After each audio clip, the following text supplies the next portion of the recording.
Okay, if you can, could you give me a hi or a hello or a good morning in the chat so it records that you're here, which will also tell me if my microphone is working. If someone could you unmute yourself and just say hi so I can tell if the sound is Hey, working? Oh, thank you very much. Appreciate it. So I got sound. That's good. Okay. So hopefully everybody's doing well. Um, so I still have, well, as you can see, I still have 6 projects to grade. So if you've turned it in and you haven't gotten a grade, that's why. I still need to do it. It's due today. So if you haven't turned it in, get it in today. I'm still grading them. I will continue to grade. Um, and I have a feeling that I will probably still be grading them tomorrow morning. But by tomorrow I'll have them fully graded. So if you've been waiting, I apologize. I've been since everyone's project is a little different because everyone's project's different. This one takes me a lot longer to um, grade. Okay, so I am working on that. Um, Also, don't forget about section 13. I peeked on the grades, and the grades seem high.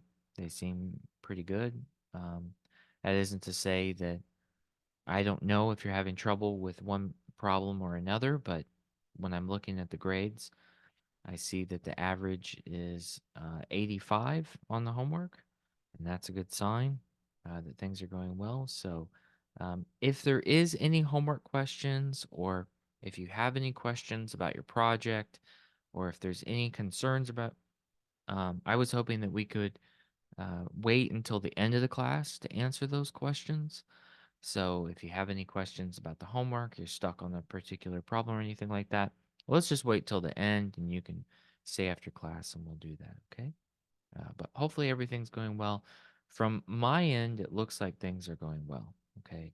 Now I'm talking to only the few that reach out over email, so that's the only actual discussion I have in between our sessions, but for the most part, it seems like things are going well. People are turning things in, and we're really on our way to finishing this class. So let's look at the schedule because we're really near the end here. And let me take away my other quantitative reasoning class because that wouldn't make sense. And we are here in the 27th of February. And we see we have project 2 and section 13 is due today. Okay. So that's what's going on. Again, if you have any questions about those assignments, hang out after class. We can talk about it then. We're going to have one section of homework on Friday, section 14, which section 14, that's the first thing we're going to go over today. And that's going to um, kind of take us deeper into conversions. Sorry about that.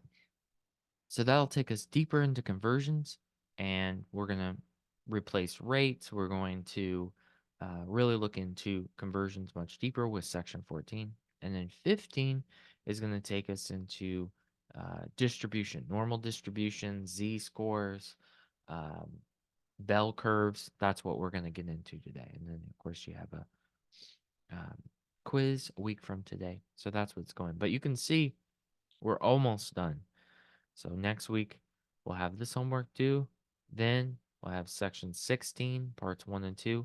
17 is really quick, really easy, but it's just that last homework. And then, of course, you don't have to, you can always work ahead. Everything's open now.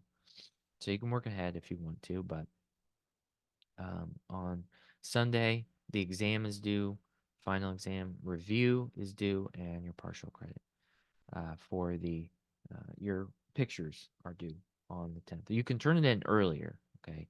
So you can work ahead if you want to, if you need to. Everything's open and ready to go if that's what you want to do, but that is the schedule for right now, okay? All right, let's go back to our class. Okay, So what we need to work on today is section 14 and section 15.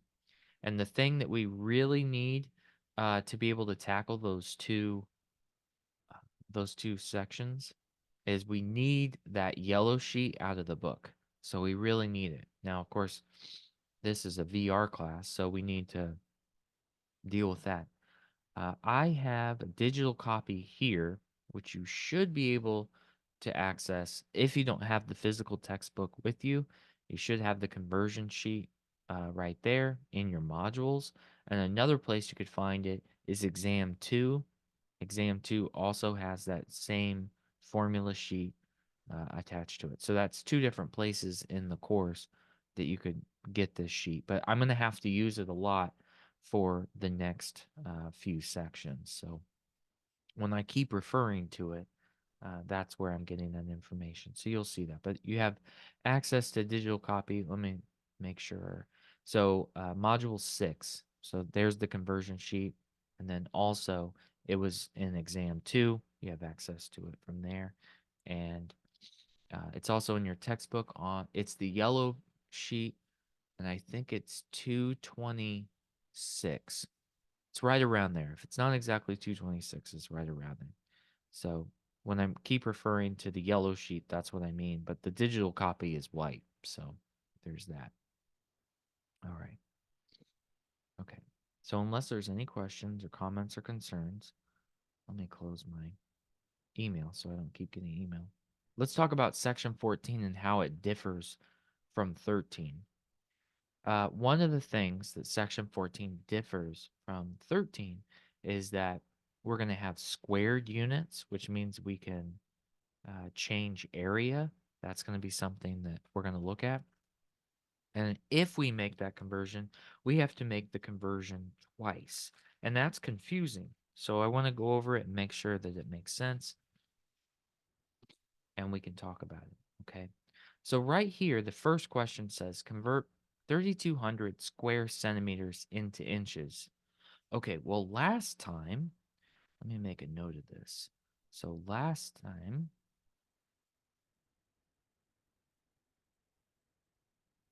we were able to go from centimeters to inches. Okay, because we knew how many centimeters equaled an inch. Okay, so we knew that from our cheat sheet, our formula sheet. We know that. Okay. Now this one is squared centimeters, and that is different. That's completely different. So what does this mean? We have 3,200 squared centimeters. What does that mean? That's centimeters times centimeters. What on earth does that mean? So we want to convert this to square inches. Okay. Because this is squared, we have to do the conversion twice. So I have to go centimeter, centimeter, inches, inches. So now I have to do it twice, not just one time. Okay, because this is squared. Why is it squared? What does that mean? So this is like literal square. If this was 1 centimeter and this was 1 centimeter, this is centimeter squared. So the area of this square is 1 square centimeter. Okay, 1 times 1 is 1, so this is 1 square centimeter. That's the idea. Okay. Now we also know the conversion from centimeters to inches, but let me pull it up so we can all look at the same time. Hopefully Zoom is displaying it. Looks like it is. Okay, so here's a digital copy of the formula sheet. Okay. And we see that 1 inch is 2.54 centimeters. Okay. And the funny thing is, the inch is now defined when they measure rulers, when they manufacture rulers, when they manufacture things that are measuring tapes. They measure it in 2.54 centimeters, which actually they convert it to millimeters. But it's kind of funny that as time goes, the inch is actually defined as this. So it's just funny how that happens. But this is 2.54 to 1, 2.54 to 1. Okay, this will convert our centimeters to inches squared. So we have centimeters squared. There's that 2. So I cancel it twice. And then I'll have inches times inches, and that'll give me inches squared. Okay, so now I need to get my calculator out, and I need to divide. Okay, if it's in the denominator, I need to divide. Looks like I closed my calculator. There we go. All right, so let's do it. 3,200 divided by 2.54 divided by 2.54. Okay, so it looks like it's, let's say, roughly 496 inches squared. Okay,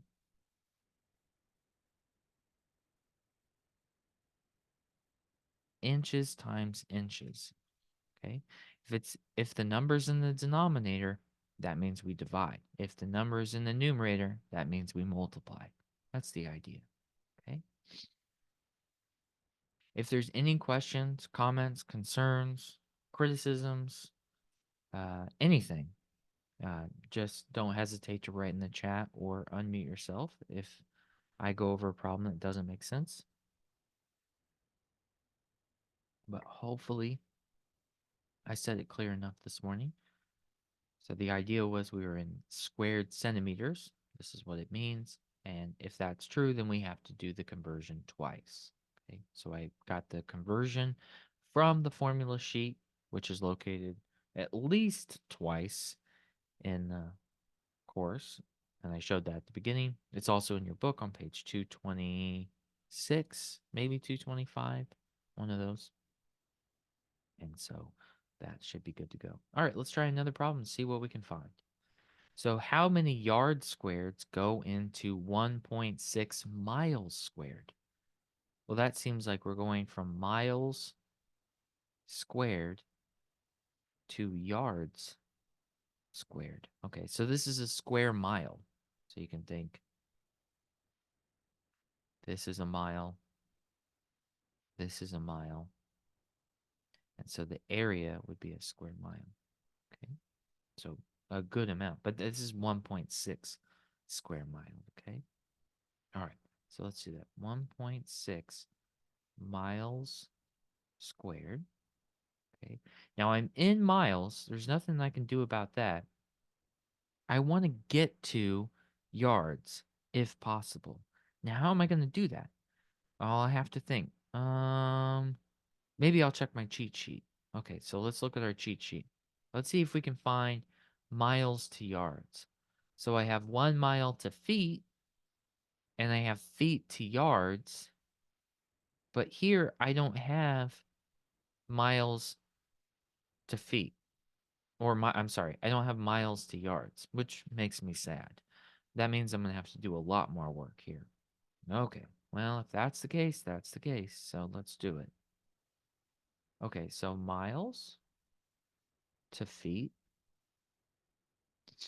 miles to feet, and then I would be in feet squared. I'm trying to get to yards squared. So feet,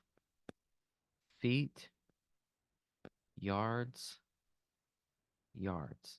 Okay, there it is. So I think this would do it. Now I just have to write all the conversions. Okay, so how many feet are in a mile? Let's take a look. So 1 mile is 5280. So 5,280 feet. Okay, let's fill that in. 5280, 5280 to 1. All right. And then how many feet are in a yard? Well, I think it's 3. 3 feet in a yard. Yeah. 3 feet, 3 feet. Okay. If it's in the numerator, we multiply. If it's in the denominator, we divide. All right, but let's see if my algorithm works. So I have miles squared, so that's miles twice, so that cancels the 2. Then I'm in feet, and I'd be left with yards times yards. So it seems like I will end up with the right unit. Okay, so that looks right.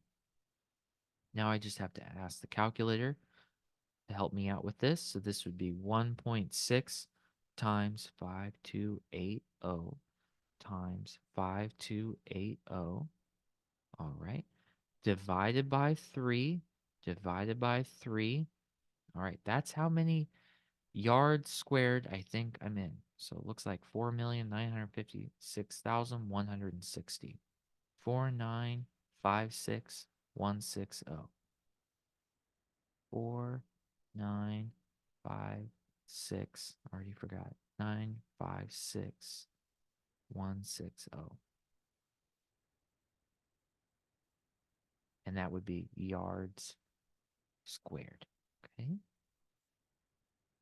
Let's do that calculation just in case it's not clear how I'm doing it. 1.6, then I multiply because it's on top.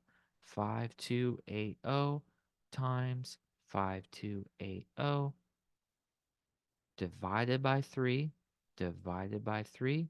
There it is. 4,956,160 yards squared.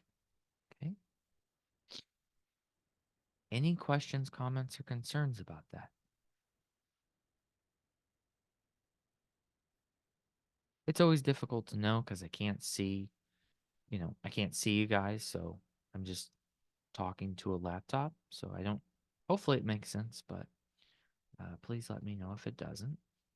Okay. One thing I want to stress from doing those conversions, this is the same area. Okay. So what's kind of funny is I didn't change how big of an area that is. I just changed the unit. So this is only changing the unit. I didn't actually change the size of that area. So whatever size it was, 1.6 miles squared, I just changed the unit. So I'm just changing units. I'm not changing the size. So 3,200 centimeters squared, 496 inches squared. That's the same area. Okay. It doesn't change the area. It just changes the unit. Hopefully that's clear. But that could be confusing when you're looking at this for the first time. Okay. Calculate the volume of the box with dimensions 3 feet by 4 feet by 36 inches. Okay. Well, with this, I noticed that we have feet, and then inches.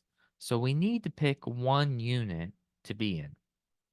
Okay. So we need to choose. Well, 2 out of the 3 are feet, so we probably should just convert this to feet, and then we can find the volume. But we need to be in the same unit. We can't just multiply these 3, right? So the volume of a box, so if we're looking at a box or a cube, I'll poorly draw one for us on Zoom here.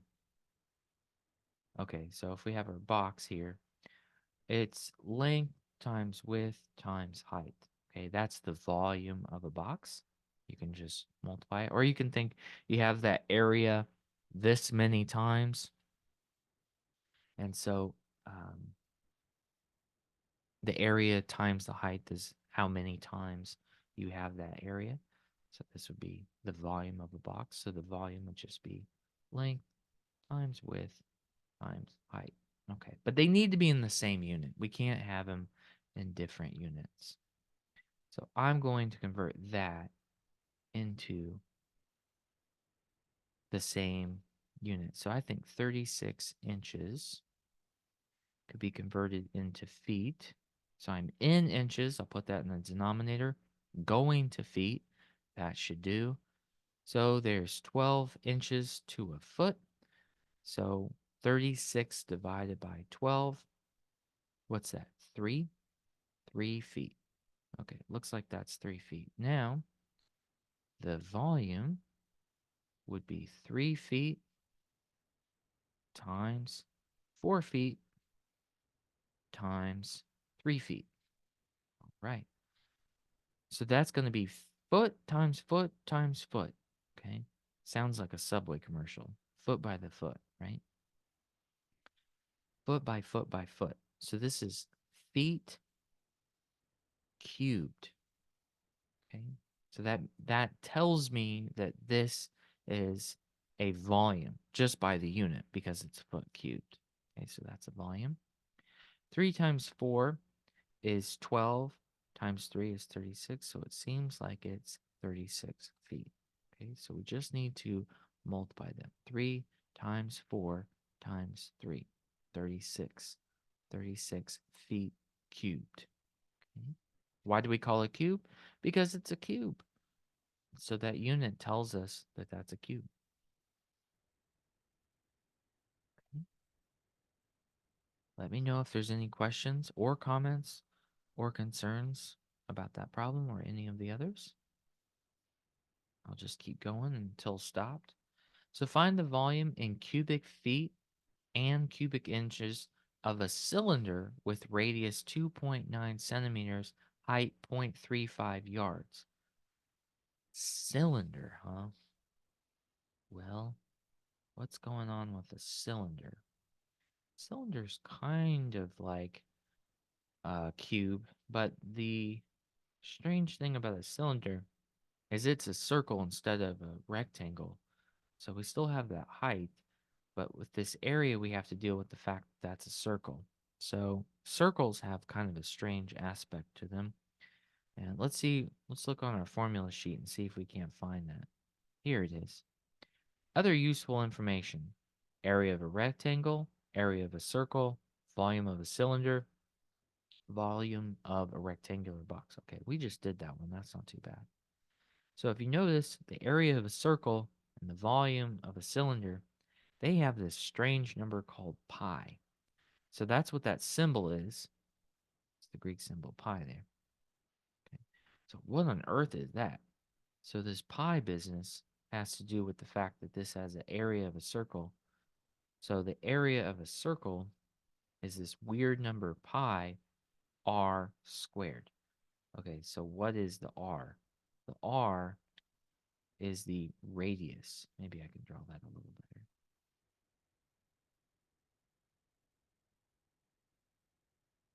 So the r is if you kind of poke the hole of a um, soup can or something right in the absolute center, the distance between one of the edges would be the radius. Okay? Hopefully I'm drawing that okay for your notes. Not terrible, but it's also not so great. So if I poke a hole in the dead center, that would be the radius. Okay, that should do it. Okay, so circles have that weird number because every circle has that strange aspect of this. A perfect circle has something to do with pi. Okay, you might have learned about it before. Now, your calculator, your scientific calculator, will have it. 3.14 is good enough for our studies. It actually goes on to infinity and never repeats, which is very strange. But that's math for you. So we can just use the number that this is 3.14. So on your formula sheet, you might make a note that that symbol pi just means 3.14. But you probably learned about it in school before at one point. All right. So that's the area of a circle, and then we're just going to multiply it times height because it's that many times. Okay. All right, back to the question. Find the volume in cubic feet and cubic inches of radius 2.9 centimeters and 0.35 yards. Oh boy. So we've got quite the problem here. Cubic feet, cubic inches. Okay. They gave me centimeters and they gave me yards. All right. So we've got some work to do. So let's convert that radius first. 2.9 centimeters.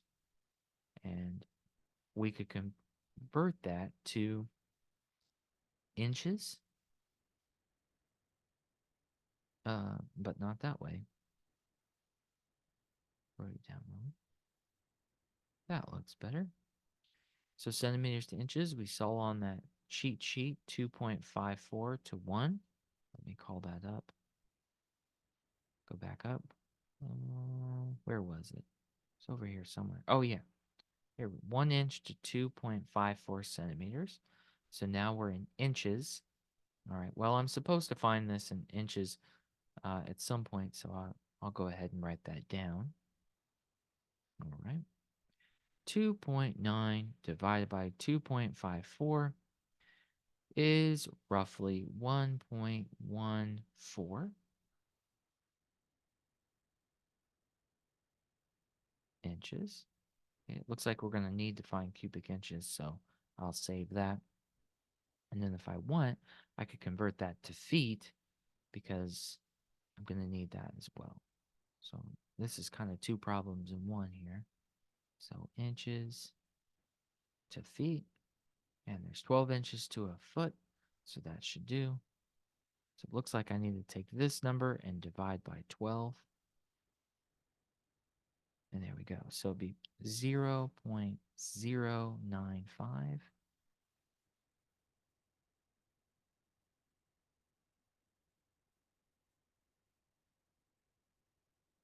Okay, so I've converted that both ways, but it is the same length, believe it or not. So that's my radius. Now what about my height? They gave it to me in 0.35 yards.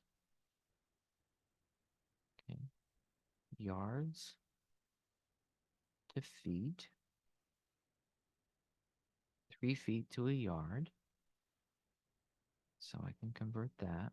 0.35 times 3, 1.05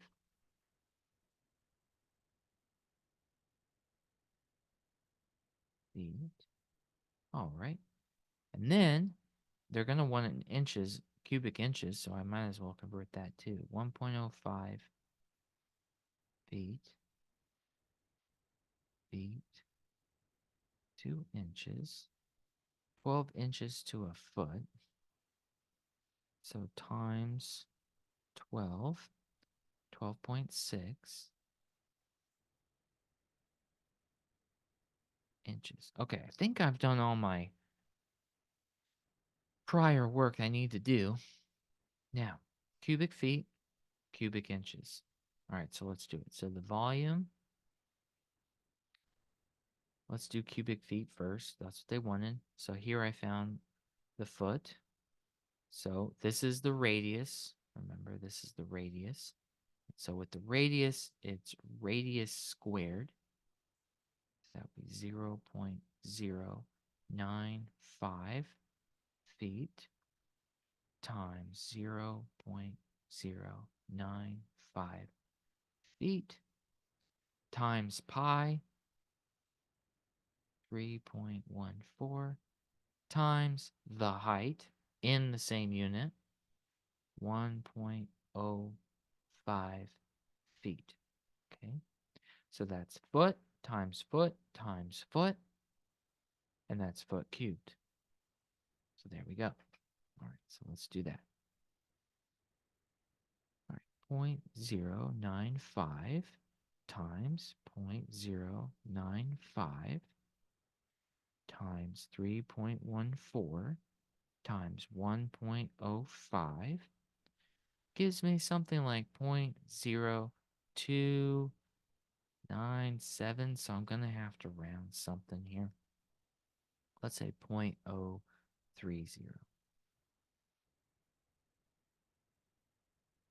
Foot cubed. Okay. Now, the same cylinder, different unit. What is that volume? They want inches cubed. Okay. So what was the radius in inches? 1.14 inches. 1.14 inches times 3.14 times my height in inches, 12.6 inches. So that's inches times inches times inches, which is inches cubed. All right. So 1.14 times 1.14 times 3.14 times 12.6, And that would be something like 51.4, whoops, inches cubed.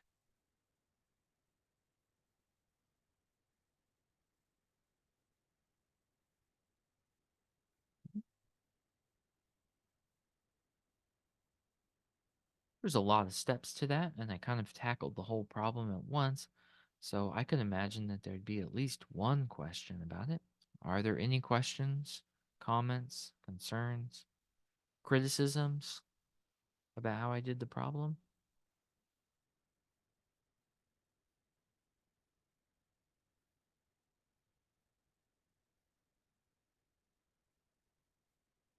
Because they wanted the problem in two different units, I had to kind of just tackle the problem all at once and get it set up before I really got in there.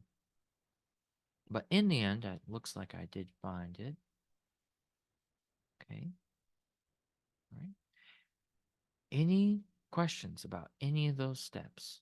Any questions about why I multiplied it by 3.14? Any questions about conversions? Any questions about how I know if I multiply or divide? Anything like that?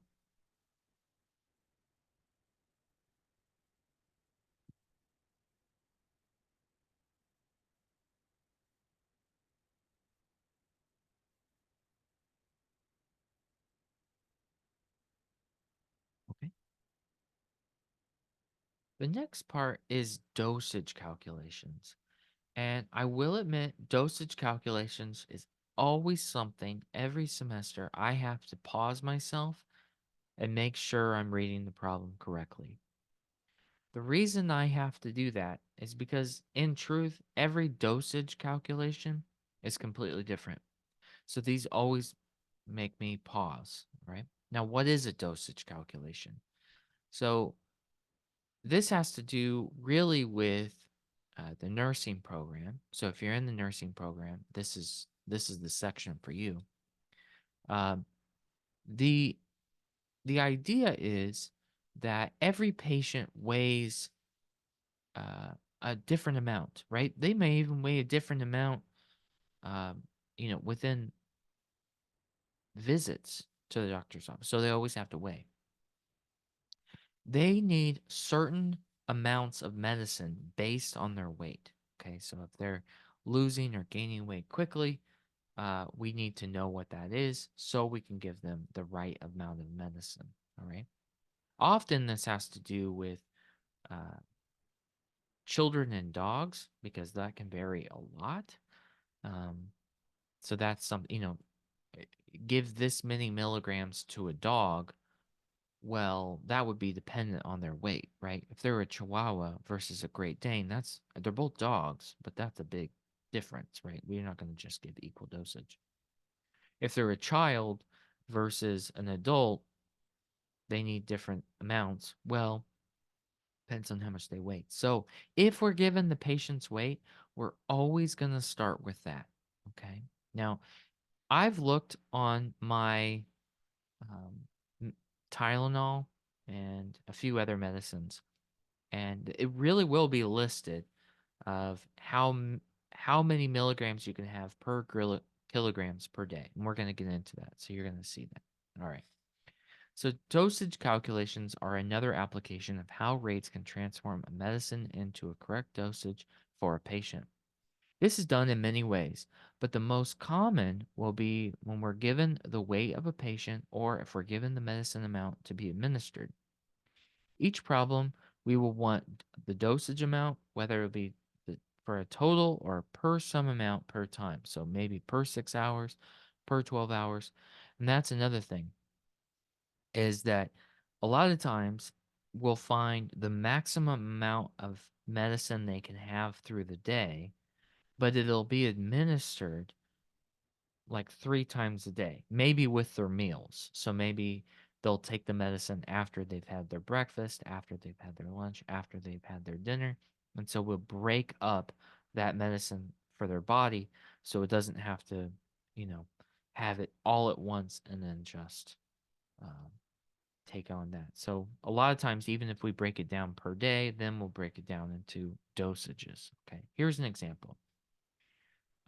So the dosage of a certain drug calls for 15 milligrams per kilogram per day. That's kilogram of the patient. So how much they weigh. And this medicine is cut into two doses every 12 hours. So if a person weighs 160 pounds, how much of the drug should they get in each dose? So this is kind of like a pre-example of how we can do this.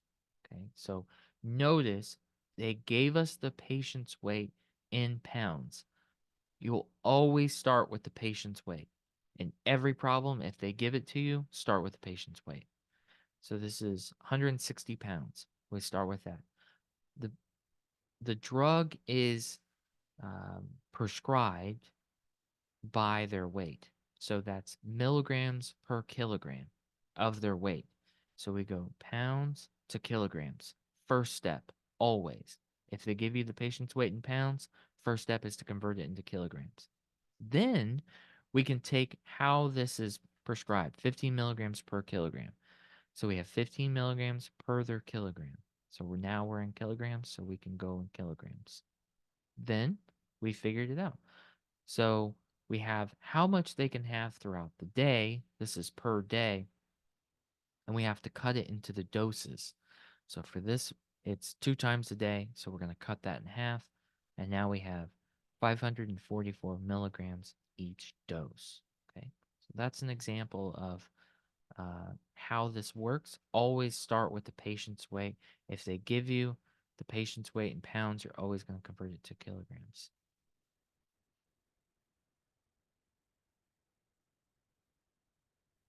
Yeah. So there's a um, comment of converting that pounds to kilograms. So, for instance, this problem here is saying that they weigh 160 pounds. Okay. Now we need to convert that to kilograms because medicine is put into kilograms in the metric system. Now that is listed right there. 4536. So 0.4536 kilograms is 1 pound. So we'll always convert the patient's weight first, kilograms, so we can get them the right dose. Okay. All right. For some reason, pounds is abbreviated LBS or LB. I think it has to do with the Latin name, and I can't remember. So if you're bored, feel free to look it up and post it in the chat. But I can't remember. I think it has something to do with the Latin. But for some reason, we abbreviate it as LBS for pounds, and I can't remember why. But Montgomery, does that help with the kilograms of how we do it? We'll just take their weight and times it by 0.4536. That'll do it. Okay. But if you're given the patient's weight in pounds, could be a dog, could be a kid, could be an adult, but if they give it to you in pounds, always convert it to kilograms. Every problem. Okay. Every time.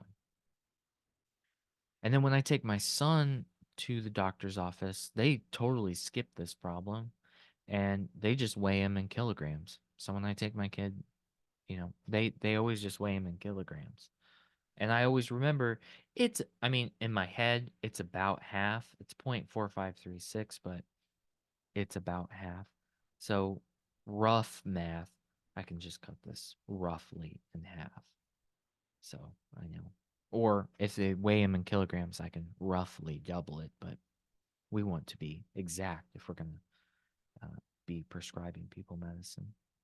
So if a drug has a concentration of 550 milligrams per milliliter, how many milliliters do they need to give 10 grams of the drug? Whoa, whoa, whoa, whoa, whoa. This has nothing to do with what you just told us. So you're lying again. Once again, you're lying, Professor. I knew you'd do this. There's no patient's weight listed. So what's going on? All right. So that's why I always say if they give you the patient's weight, you start with that. Here they didn't. Drug concentration is milligrams per milliliter. How many milliliters are needed to give 10 grams of the drug? Okay, so this has nothing to do with the patient's weight. So this is a conversion problem. So let's see what's going on. They say, how many milliliters? So I'm answering milliliters. So the answer is in milliliters. I have to get there somehow. Where do I start? 10 grams of the drug. So I'm starting with 10 grams here, and then I have to get there somehow. So I have to start with 10 grams of this drug, and I'm working my way to milliliters. Okay, okay, so let's do it. Now, they give me this concentration, milligrams to milliliters.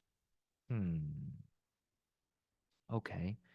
So it seems like I'm going to have to convert grams to milligrams somehow.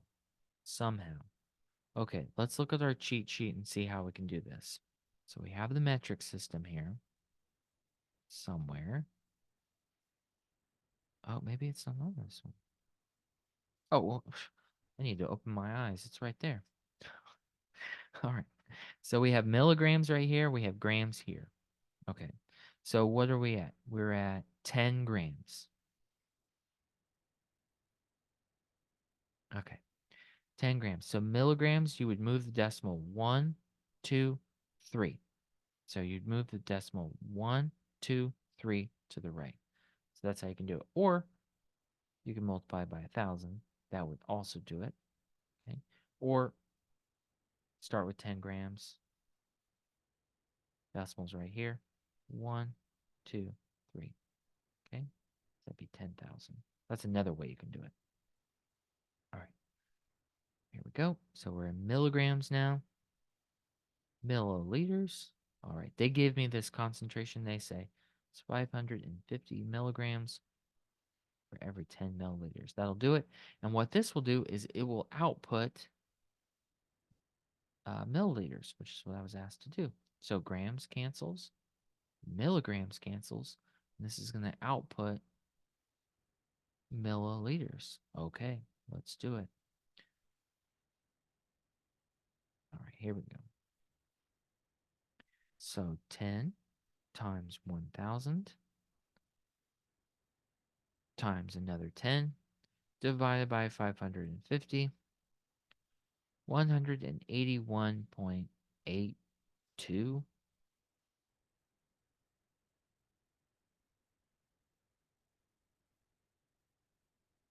milliliters. Okay, here we go. So that one didn't have anything to do with patient's weight. That was just converting the gram, the amount of the drug, to the milliliters with the given concentration, which I think is even more confusing than the previous problem. But hopefully you'll let me know if it doesn't make sense. Is there any part of that you'd like to see again?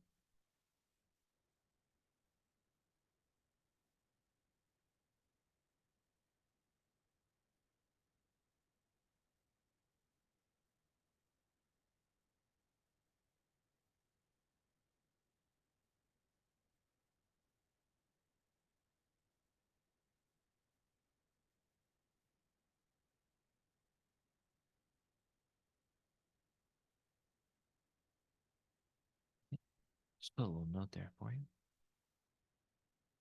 Okay. Well, stop me if you have any questions.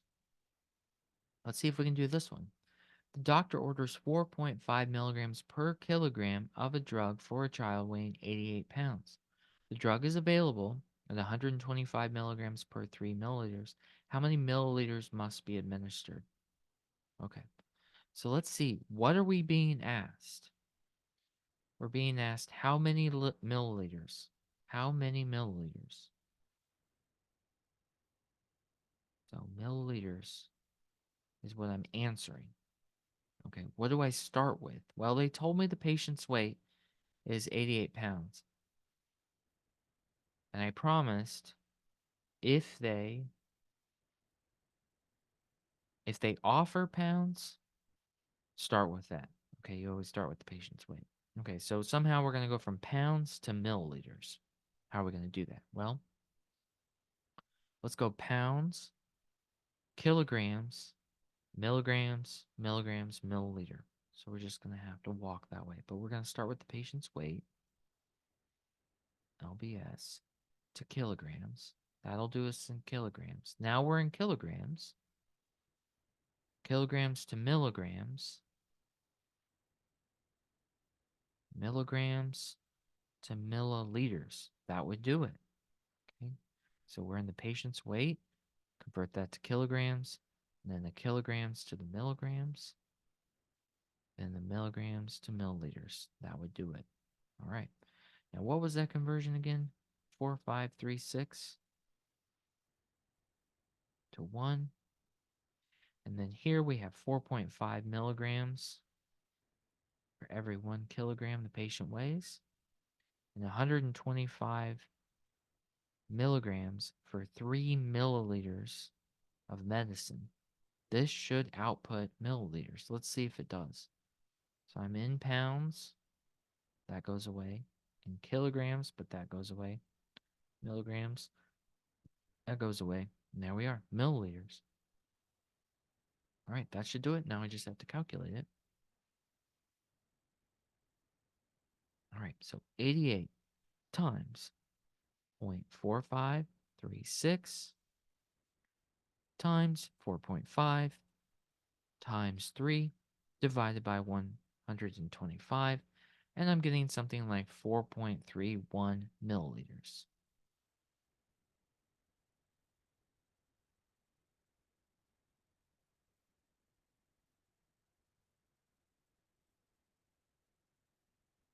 Okay, so that's how many milliliters I think it needs to be administered.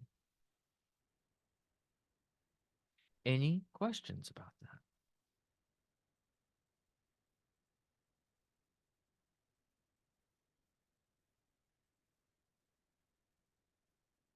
Okay, let's see what we have here. What is the milliliter dosage given to a man weighing 202 pounds if the doctor orders a daily dosage of 5 milligrams per kilogram? The drug only comes as a fluid where 5 milligrams is equivalent to 9 milliliters and is administered once every 8 hours. Okay, wow. There's a lot of pieces to this. We are given the patient's weight, so I know where I'm starting. I know that. All right, what am I trying to get to? What is the milliliter dosage given? So it seems like we're looking for milliliters. What is the milliliter dosage given to a man who weighs 202 pounds if the doctor orders a daily dosage of 5 milligrams per kilogram? The drug only comes in a fluid of 5 milligrams, 9 milliliters, and it's every 8 hours. Okay, so we're looking for milliliters per dose.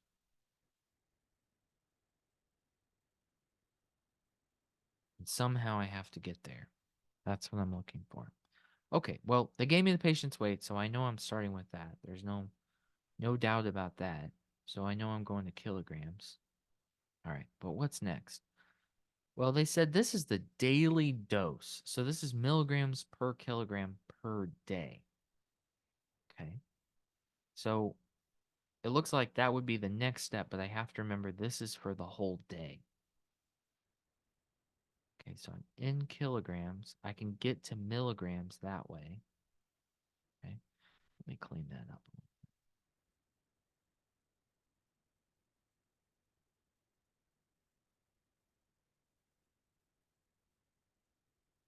And you'll let me know if this doesn't make sense, right?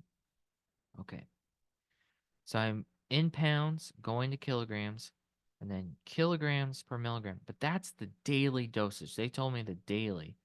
Let me just make a note. This is the daily amount. Okay, cool.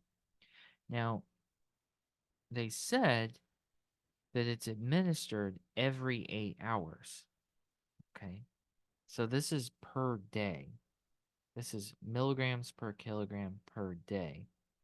And this is every 8 hours. So how many times is it going to be administered? Well, there's 24 hours in a day, so it seems like it's going to be administered 4 times. but we can do that at the end if we want. All right, now we're in milligrams, so I can go with this fluid business. So that's milligrams per milliliters. There we go. So the way I have it now, this would give me the medicine per day, but they want it per dose. So in the end, I would need to go 4 doses 1 day. I need to cut it into a quarter, okay, because we're going to cut this up. Could be some strong stuff. Oh my goodness. Thank you. Thank you so much. What? Man, I've got mud for brains, I think. 3 times. 3 times a day, not 4 times a day. 4 times 6 is 24. 3 times 8 is 24. Still learning that times table after all these years. So I do appreciate the assistance. So we're going to cut it into thirds, maybe with their meals. Okay. That's where I was trying to go with that whole thing before. So thank you, thank you, thank you. Okay. So we're going to cut it maybe after they eat. So it's easier for the system. That would make sense. All right. Let's see. 4, 5, 3, 6 to 1. Okay. And then 5 milligrams per kilogram. Got it. And then 5 milligrams, 9 milliliters. And then I'm going to break this up into 3, not 4, doses for the day. Okay, so we have 1 day, 3 doses. All right, now we just need to calculate it.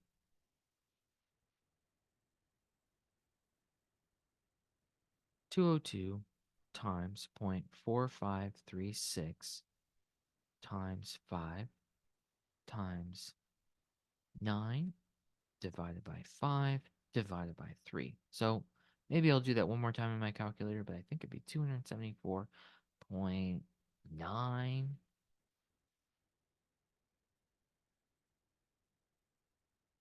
milliliters per dose. See if we can do that in the calculator one more time just to be sure.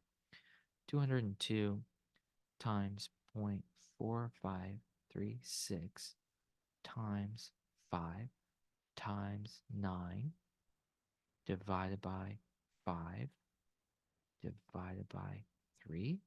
And I'm still finding 274.9 milliliters per dose. Okay. Any questions, comments, concerns about that one? Is there any step you would like to see done again? Is there any question about where I got these numbers from?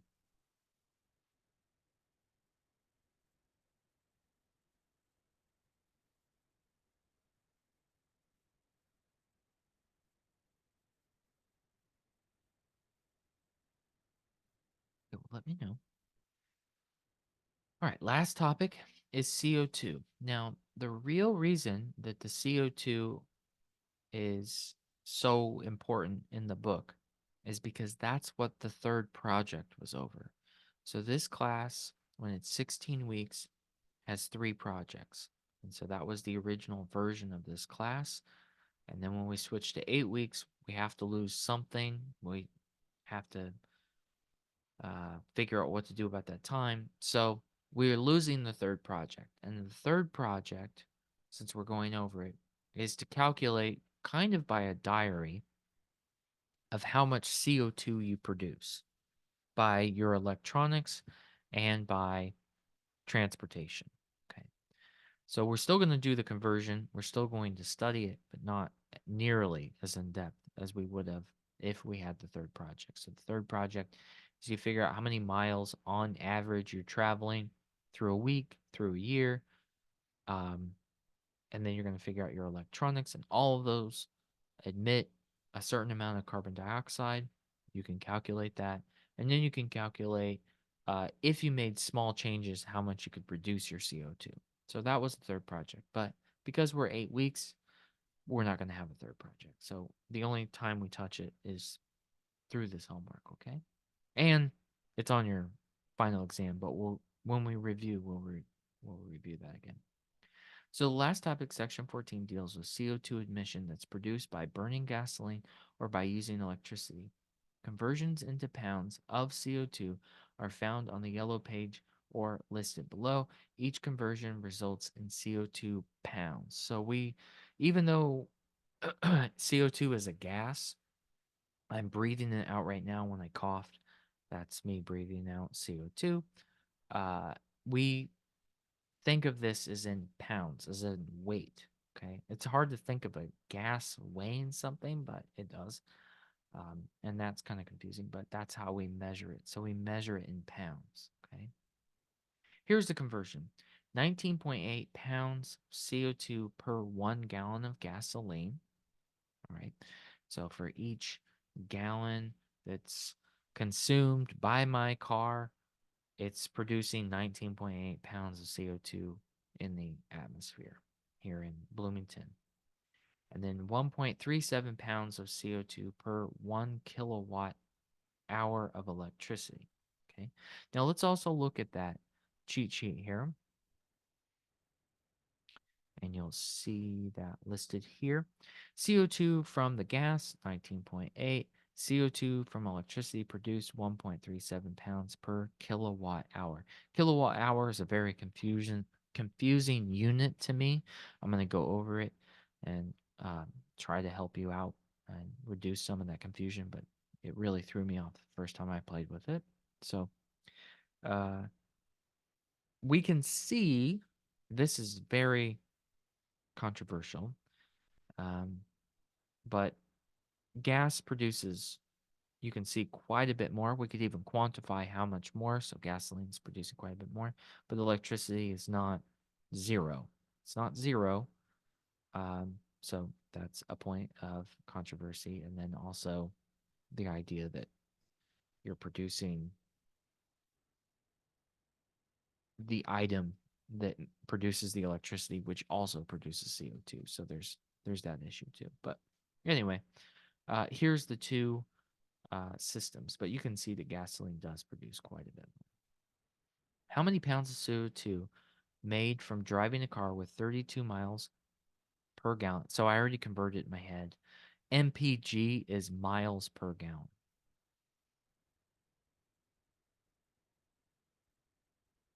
So I was converting it as I read it out loud. You drive a total of 870 miles. Always start with distance traveled. Okay. Just like patience weight, always start with distance traveled. Always. Okay. So if they give you the patience weight, you start with that. If they give you how long the road trip was, start with that. Okay. That's the thing that varies. So we'll always start with distance traveled. 870 miles. Okay. Then we're given the miles per gallon of this car. So miles per gallon, and that's 32 miles per 1 gallon. 32, 1 gallon. And now we can go gallons to pounds of CO2. Okay, and that's 19.8 pounds for 1 gallon. And I can calculate this. Okay.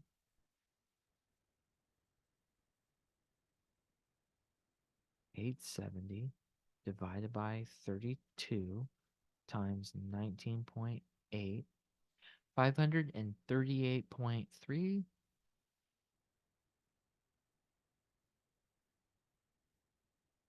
pounds CO2.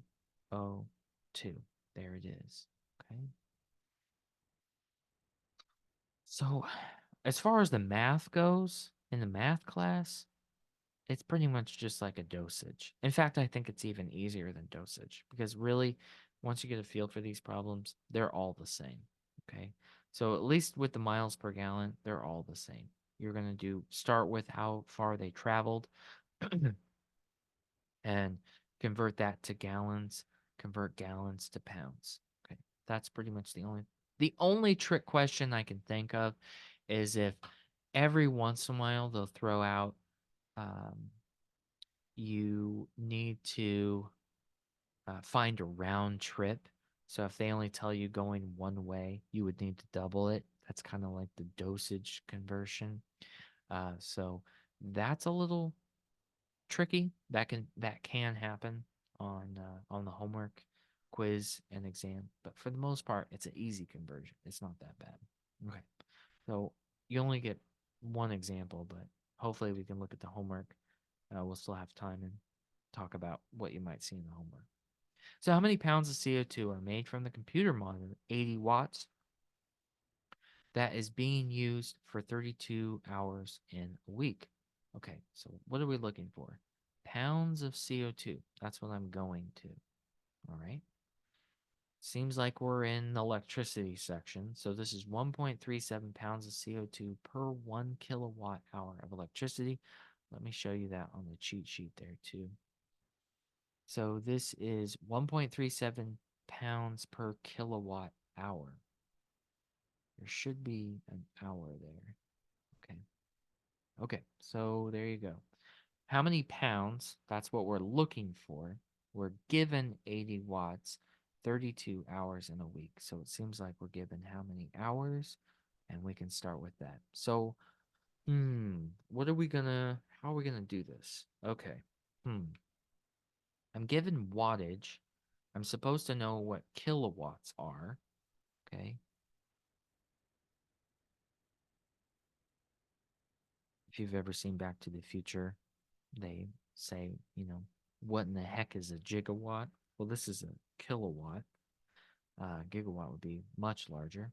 So kilo means 1,000. So it's 1,000 watts. So 1,000 watts is 1 kilowatt. That's the idea. Or you can just move the decimal 1, 2, 3 times. That's the idea. Okay.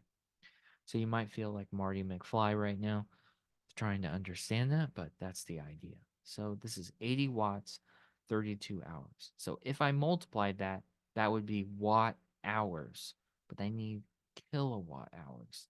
This is why this one is always kind of confusing because it's different than the others.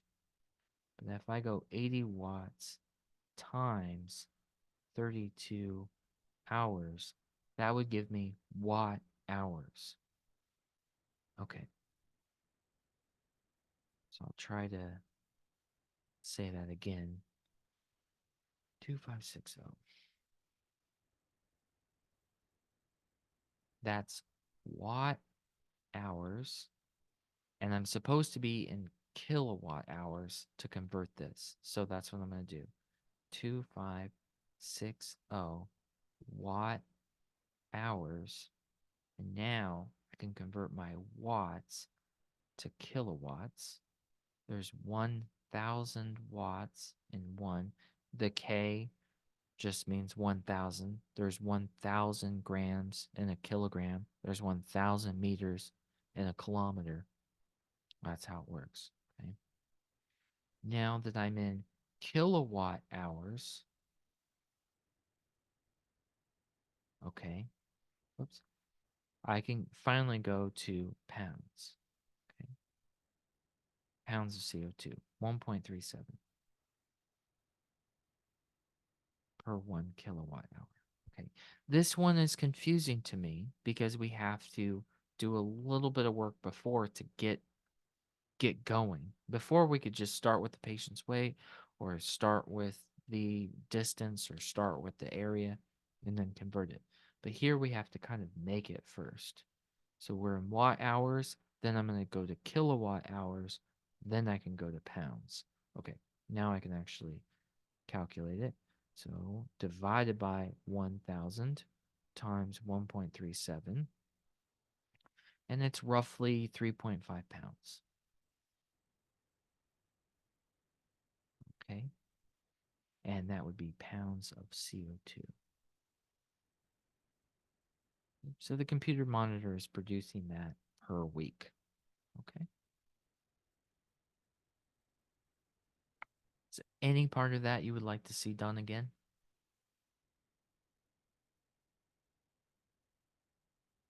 Is there anything you have a question on?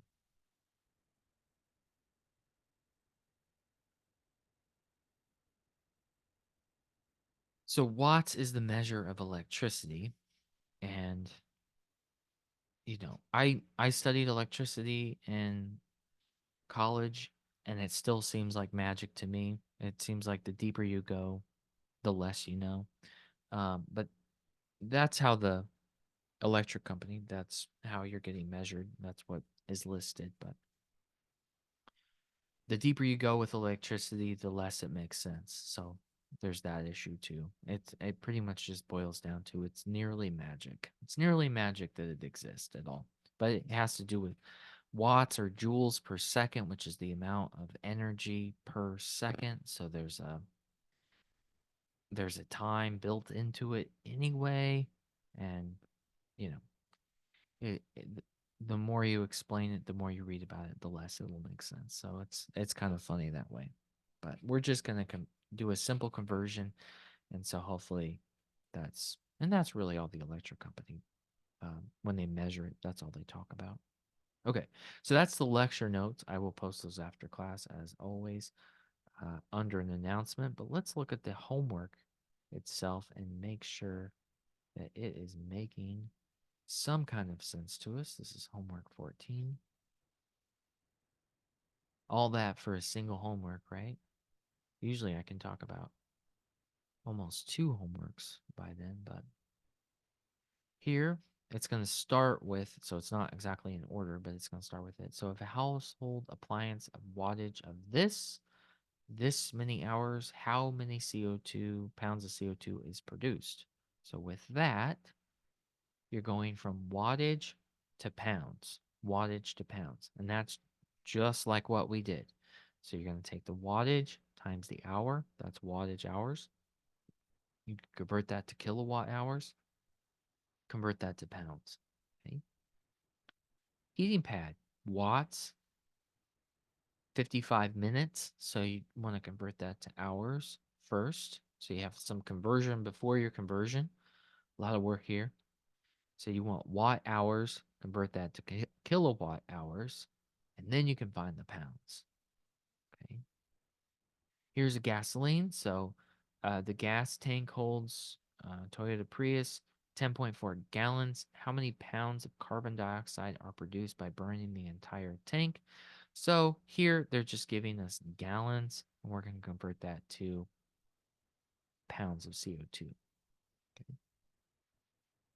Honda CRZ gets 23 miles per gallon on average. How much carbon dioxide would be emitted if the Honda was driven 447 miles?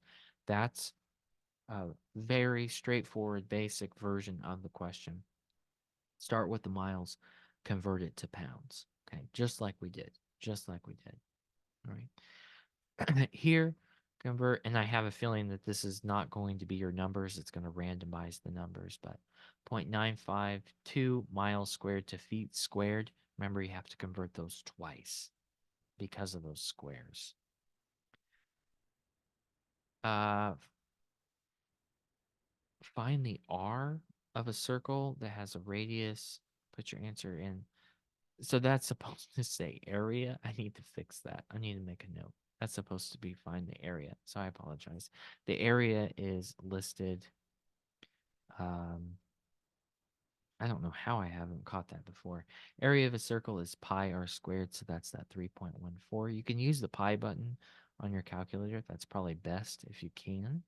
If you have a scientific calculator to use that. Does my calculator have one? Does this guy have a pi button? I think with my computer version, I just hit the P button and then there's pi right there. So that's what that should say area, not R. At first, I was worried it said find the arc, and I was like, oh, we haven't studied arc. Why is it asking about that? But it's find the area, so I need to change that. Probably there was a typo, and then the converter spell check converted it. If the volume is centimeters cubed, how many feet cubed does that make? Okay, so that's centimeters cubed to feet cubed. We can do that. Find the volume. We have inches, feet, and you want cubic feet. We did an example today. Inches, yards, meters. Oh, this one's all over the place. Find it in cubic feet. So we want to convert everybody that isn't already to feet. So inches to feet, yards to feet, meters to feet. And then multiply the three of them.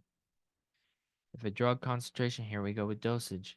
Concentration, milligrams per milliliter, and we're given this many grams, find the milliliters. So we did a problem like that in class. So we should be able to figure that out. 22 milligrams per kilogram per day is divided into 2 doses. A person weighs 183 pounds. How much should they get? So we did a problem like that. Max dose of a drug is 41 milligrams per kilogram each day. How much should a person that weighs 231 pounds get each week? Okay, so you're going to convert that to um, for the whole week. Okay, so it sounds like milligrams per week. If a person weighs 205 pounds, how much of a dosage should they get every 6 hours? This would be 4 times. Administered 45.7 milligrams per kilogram. So there you'd have to cut it into 4. Almost positive this time. Okay. So that's section 14 homework. And it's fairly straightforward, but it's also fairly difficult the first time you're looking at it because a lot of times students feel they don't know where to start, they don't know where to go, but it just it just takes some practice, some trial and error. So don't get too frustrated with yourself if you don't get it first. If you get stuck, email me and I'll try to set you, maybe give you a hint or something. But it's one of those things that conversions, they're frustrating at first, but you get the hang of them after you practice. So there can be a bit of a, as they say, learning curve, but that's what we're here. We're in college in a math class, so there's going to be some painful learning. Hopefully conversions aren't too bad, but that's the idea. Okay. And always use the values on the conversion sheet. Don't look up values online because they might be different. They might be totally different, and the homework will count you wrong. So those are all based off the values on the conversion sheet. Okay, because that's what we're learning how to do it by hand. All right. Any questions about section 14? Any questions about the conversions?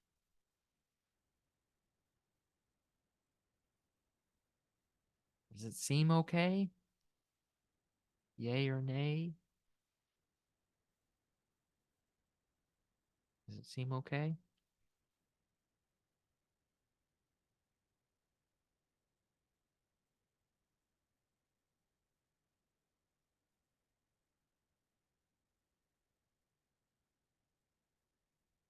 Okay.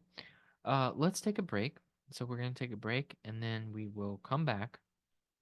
We're going to talk about section 15, which is completely different and that has to do with normal distribution. Okay. So we'll get into that. All right. Let's take a let's take a 15-minute break. Okay? We have time. We don't have to rush today. All right. So we'll come back in 15 minutes and then we'll start and finish section 15, parts 1 and 2. All right. So I'll be back in 15. I'm going to make some more coffee, come back and get into it. All right.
Okay, I am back. If I can't remember, trying to remember if I already asked this. Did I already ask what your favorite movie is? Um, did you write what your favorite movie is in the chat, or did I already ask that? Can't remember.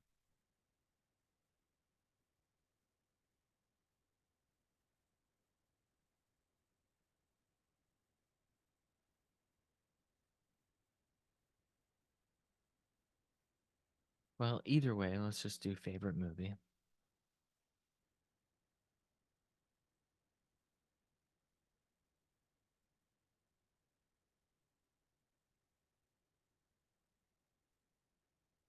As I'm seeing the answers, I think I asked this last week, didn't I?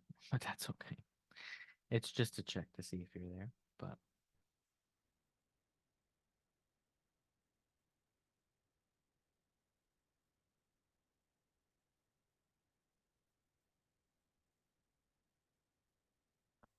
hopefully your other classes are going well.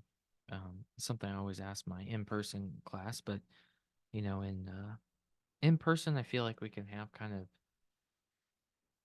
more conversational, and there can be crosstalk. You guys could talk to each other, and on Zoom, it's very isolating. So um, it's it's difficult. So, but hopefully your other classes are going well. I don't know what you're studying. I'm sure some of you are studying nursing, and A&P can be really hard. So I'm sure that that's going on. Yeah. So it's like 65 degrees at my house right now, and the thermometer on my porch says nearly 70. It never quite agrees with, um, what it says digitally, but um, so it's a warm day, and it looks like we got a little bit of rain earlier, but also might just have a real sunny day. Okay. All right, well, thanks for participating. Hopefully your other classes are going well. All right, so we need to get into section 15. We're going to do section 15 parts 1 and 2. And uh, part 2 really is just more of the same. There's one extra um, caveat with section 15 part 2, but they're very, very related. Again, we're going to really need that yellow sheet for this part. So you're going to see me go back and forth between that, especially for part 2. It's part 2, we have to have that sheet. Otherwise, we won't be able to answer the questions at all. So we have to have it, okay? But to my surprisement, every semester, Section 15 seems to be one of the easier ones for students. And I'm always shocked because I think it's a really abstract concept, but students always seem to do really well. We worked on Section 15 Part 1 yesterday in my in-person class. Everybody was doing really well with it. So, you know, just maybe it's an easier section than I thought, but I always think it's kind of hard to understand what's going on, but to calculate, it's not very difficult. So we'll see what you think. Okay, so hopefully I share my screen correctly and you should be able to see the notes. So section 15 has to do with normal distribution with bell curves and that type of thing. And really the thing I always think about is exams because of course I do. Everything has to do with school, and then school you have these exams. And the type of exam this reminds me of is those standardized exams. I don't know if you've ever taken a standardized exam before. Probably most of you have. You probably took it in you probably took some standardized exam in elementary school, but you probably also took one in high school. So you either, at least in high school, you probably took an ACT or an SAT. That would be my guess. And those are standardized exams. And those are to kind of evaluate students of where they sit in comparison to the other students. So that's the thing that always confused me about standardized exams is it's more important not how you did, but how you did in comparison to someone else. Okay. So here's for instance what it might look like. So on average, we'll see that most people would be around 50-50. Okay. So if it was a perfect test, then the average person would get about half right. Okay. Now, don't get me started. Maybe I'm preaching to the choir. Don't get me started on standardized exams and how they're not very good and they don't prove very much. But the idea is that you can compare students to other students by using these standardized exams that everyone could take this exam in the same exam in the same environment, the same boundaries, and see how they go against each other. So the average student should do about 50%. Okay, so if it was a perfect test, the average high schooler would get about half right, half wrong. That's if it was perfect. The more questions they get right, that would put them further up the scale.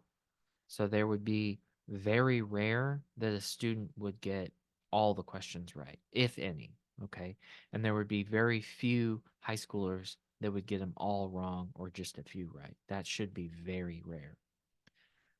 That's not the actual case in a real standardized exam, but if it was perfect, mathematically, that's what should happen if it followed the curve it's supposed to. Okay, but we're talking about real life versus um, math. So math can be perfect, and then real life can be quite messy. So anyway, um, so that's the idea. Also, IQ tests are supposed to be the same. There's a lot of problems with those too. But if there was such thing as a perfect IQ test, then the average person should land right in the middle. Okay. That's if it was designed perfectly, they should land in the middle. Okay. And then there should be very, very few people that land very high and very, very few people that land very low. Okay. If this was a perfect test to measure human intelligence, then that's what you would see. And that's what they claim they see. But it's not always the case. And when you get into the details of what questions should be asked in what way, to measure something like that. That's where you get into the mess. But if it was perfect, that's what we'd see. We do see this bell curve. I keep talking about things that pretend to see it. Um, we do actually see it in random um, aspects of humans, of society, of animals.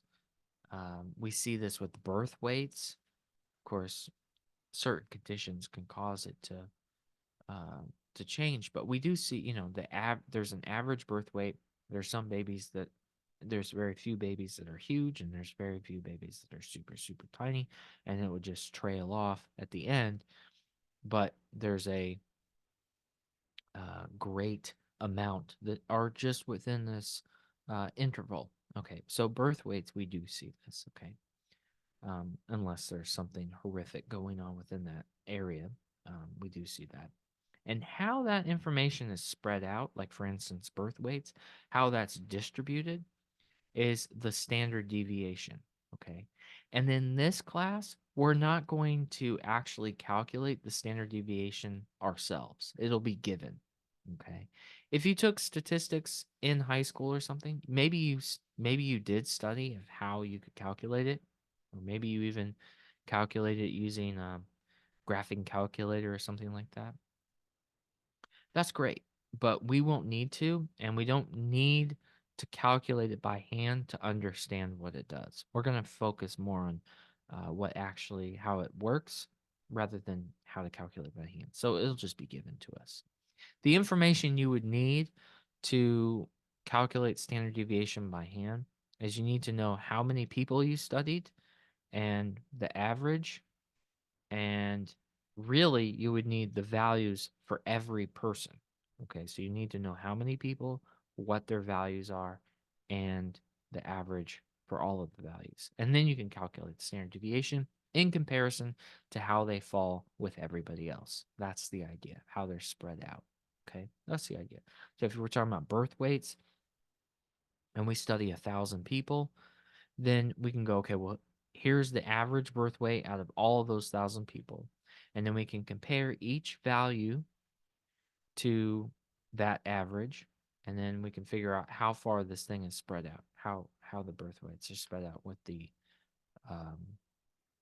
um, with the population that we're concerned with. But we're not going to ever calculate it by hand in this class. We're just going to study how it works. Okay.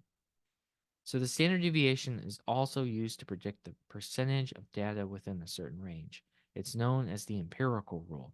The empirical rule is also known as 68, 95, 99.7, makes predictions about how much of the graph is under the curve within 1, 2, 3 standard deviations from the center.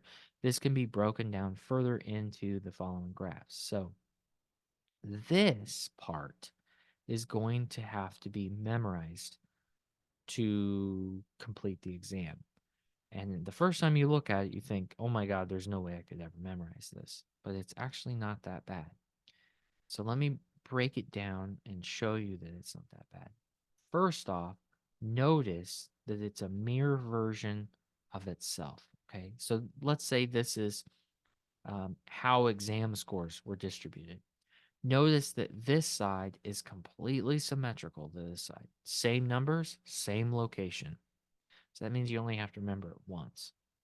So it's 34, 13.5, 2.35, and 0.15. This is the empirical rule, and we're going to use this to study normal distribution. So we're going to say if you give me the standard deviation and you give me the average, then I can find the percentage of the population that falls within that standard deviation. Okay, that's the idea. But you're going to have to remember these percentages. They're the same for every problem.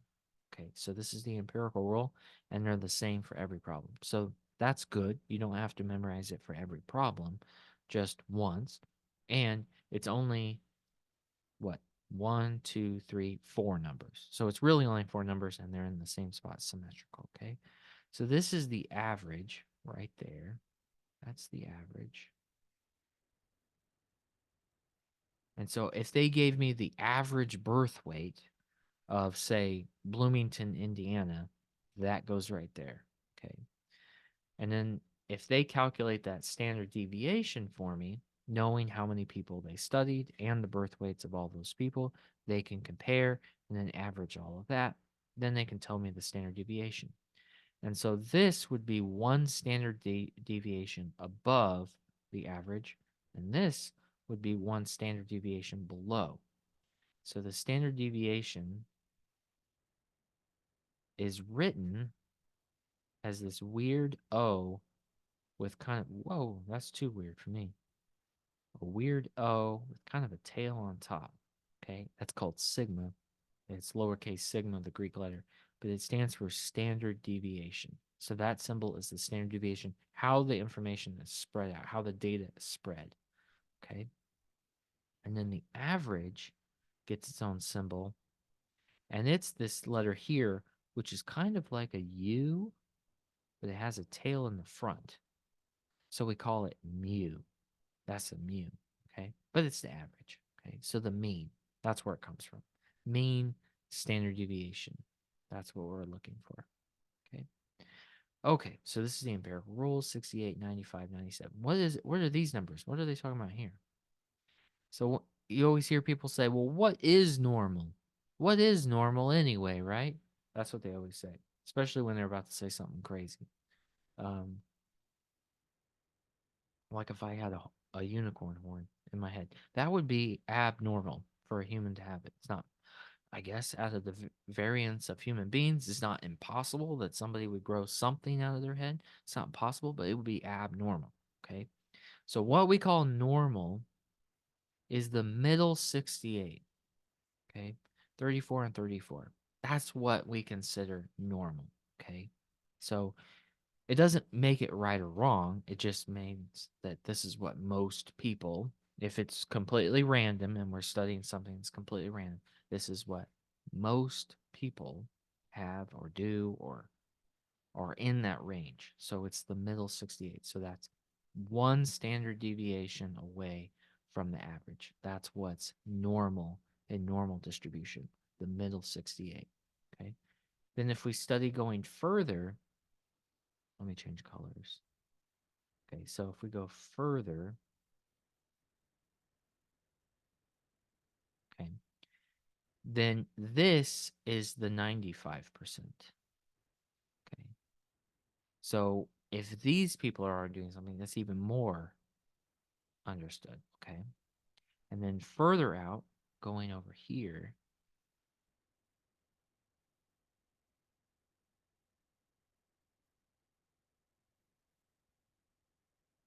that would be 99.7%. That's the middle 99.7. And then all the way at the end, that's 100%. Okay. For this class, we only do the empirical rule. We're not going to go any further. There are other schemes where you can go further out and study more fringe cases, that kind of thing. We don't need to do that for this. This is just an intro to this idea, so we don't need to go that far. But if you study psychology, if you study sociology, that kind of thing, this is the math for you because you're going to study populations. And so that's, if you're, you know, that's what you're studying. You're studying population. So you want to understand what's going on. And if these things change, if a value is changing, if the middle 68 is changing, you got to study that. That's up to you to figure out what that is. These are only the mathematical definitions to study it. Okay. So here we have an example. With an average of 65 and a standard deviation of 5, fill out the normal curve before. So this is just a math problem. There's no story behind it. It's just fill it out. Okay. So let's do that. The average is 65. So that's whatever 65 is. It doesn't even have a story around it. It's just the number 65. So we're going to put 65 here. The standard deviation is 5. So that means we're going to add 5 and subtract 5 from this middle. So if I took 5 away, that's 60. If I added 5, that would be 70. So those are the values. Maybe this is an exam. Maybe it's a Math 123 exam. I don't know. But you're just going to add that standard deviation, okay? Now going over here, we're going to subtract. So that's 55. And this is a 75. They told me the standard deviation is 5 and that the average is 65. I can just add and subtract going either way. So it looks like this is 50 and this would be 80. Okay. So maybe it's some exam. All right. Well, let's fill out those percentages. The middle, 34, 34. Okay. For every problem. This is the empirical rule. So it's 34% for each of those. Then 13.5% of the population is in this area, and 13.5% is in this area for every problem. Okay. Over here, it doesn't look like I can fit it in there. 2.35, 2.35. Okay, there we have it. And then over here, very, very rare case, 0.15%, 0.15%. So where do these numbers come from? Where's all these percentages coming from? Well, a little bit of magic, a little bit of hand waving is where they come from. We're not going to study of how you would derive these numbers. We're just going to say this is the system we're going to use, which is the empirical rule. If you've ever studied statistics in high school, you know that there's all kinds of different scenarios or different tests or schemes you can use with different levels of accuracy to study things. This is just one of them, and it's only so accurate as you can imagine. But this is a fairly easy one to use and a fairly accurate one to use that we can use for this class without too much labor, right? Because we're only going to look at it for one day. So, it has to be fairly simple. It's really not until you get into the 200, 300 level uh, statistics classes where you'd have to start calculating these things by yourself. And even when you do, and I can tell you in firsthand experience, even when you do get to the point where you're calculating those by hand, you're not going to get much out of it. It really doesn't.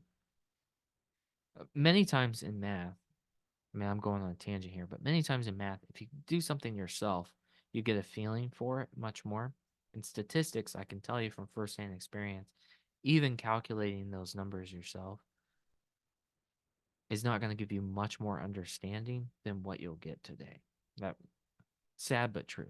Okay, sad but true. So, hopefully you can just accept it for what it is. Okay. So in this is what is the probability of finding a number above 75? What about below 60? Well, that's two questions in one, so let's take it one step at a time. So above 75. Well, where's 75? Right there. Okay, what do they want to know? Probability. What on earth does that mean? That means the percentage. What's the percentage of people or population that is above 75? Okay, well, who's above 75? 2.35% is above, and 0.15% is above. Okay, so that's it. So the probability of being above, let me write it down in some way. The probability of above 75, I just add these two percentages. 2.35% plus 0.15%. And that's 2.5%. Okay, that's the idea.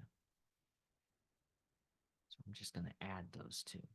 But I had to fill out my normal curve to find it, you know. I did have to do a little work. This one wants to know below 60. Okay, where's 60? 60's right there. And it wants to know below. So what am I going to do? I'm going to add these percentages that are below. So probability of below 60, 0.15% plus 2.35% plus 13.5%. Okay, so that's 2.5 plus 13.5. I guess that would be 16%. Okay, so 16% of, if this was exams, then 16% of the class got a grade lower than 60 on their exam, or something like that. There was some story attached to it. Okay. All right, so what's going on?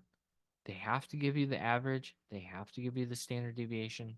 From there, you can fill out the normal curve. Once you can fill out the normal curve, then you can answer questions about what's above or below. And if they told us the population, we could even find out how many people that is. So if they told me how many people are in the class, say 20, then I could find 16% of 20, and I could find how many people actually got that. How many people actually got uh, below a 60 on their exam. Something like that. All right. To me, this is abstract and kind of out of nowhere. So if there's any questions, I don't hesitate to ask. I would understand.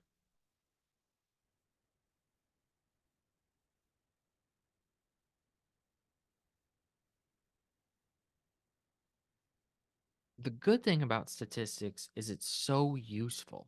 It's so incredibly useful. And in fact, in our day and age, it's only become more useful. And in fact, it's almost as good as gold at this point. That's all pretty much Google, Netflix, YouTube.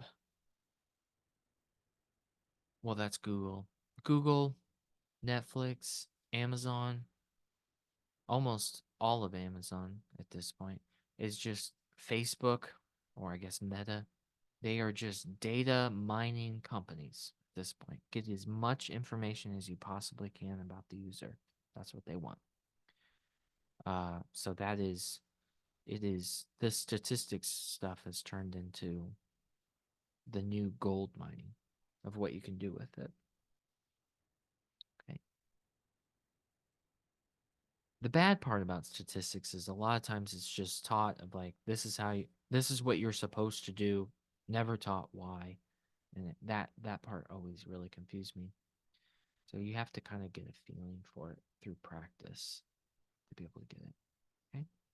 So whatever this story is, there's an average of 10 minutes and there's a standard deviation of 1.2. Maybe it was a race of some kind. I don't know. Maybe it was a run or a run and track or a bike race or something like that. But the average was 10 minutes and the standard deviation is 1.2. Okay, so we need to add 1.2 and subtract 1.2 each time. So I guess this would be 11.2. I guess this would be 12.4. And I guess this would be 13.6. If I did that right. Now, what about 10 minus 1.2? 8.8 minus 1.2, 7.6 minus 1.2, 6.4.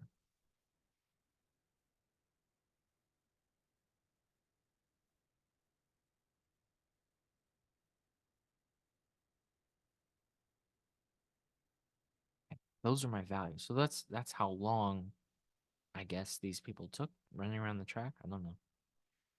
Right. The percentages are the same using the empirical rule. We got 34% on each side, 13.5 on each side, 2.35%, 2.35%, 0.15%, 0.15%. Okay, that's the idea. So I can fill out the curve and then now I can answer questions about it. Okay, please don't hesitate to ask a question if something isn't making sense. What is the chance of having a number that's at least 7.6 minutes? Okay, well, chance, what does that mean? That means the probability. And what does at least mean? So if I owe you at least $20, that means you'll take 30, right? You'll take more. At least means the minimum. So that, like the way it was phrased previously, would be above 7.6 or more than at least 7.6 minutes. Okay. Well, who's that? That's all of these people. Okay. So I would add that up. All right. 13.5 plus 34 plus 34 plus 13.5 plus 2.35 plus 0.15. Well, how much does that equal? 13.5 plus 34 plus 34 plus 13.5 plus the last remaining 2.5 is 97.5.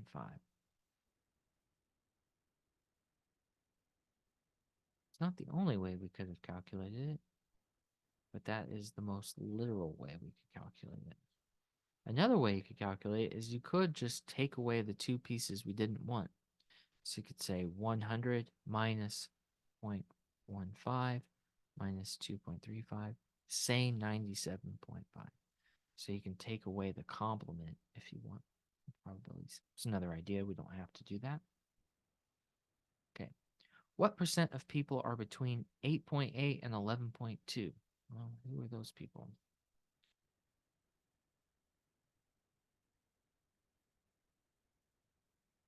8.8, 11.2. There we go. Okay. What percent of those people? Well, we got 34, 34. So that's that middle 68. Okay.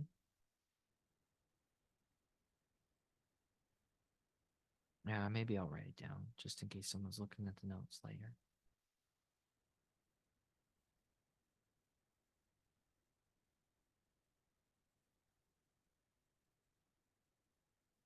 Okay, that's that middle 68. All right, stop me if you have a question. Consider the graph with a mean of 100 and a standard deviation of 12. What is the probability of having 82 or less? This should be troublesome because the data point is not on one of our markers, such as 76 or 88. You cannot make an assumption to round to the closest number if the data of the two numbers. Okay, so this is setting us up. This next question is going to set us up for part 2.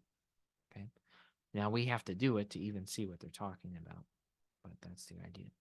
So the average, the mean is 100. The standard deviation is 12, so let's catch up from what they're talking about.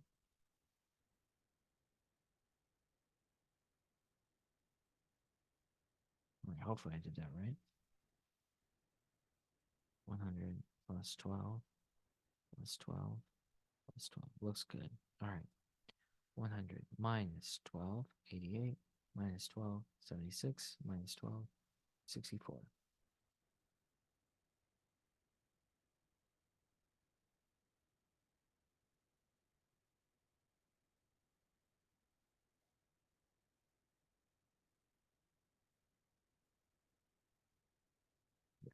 All right. Now,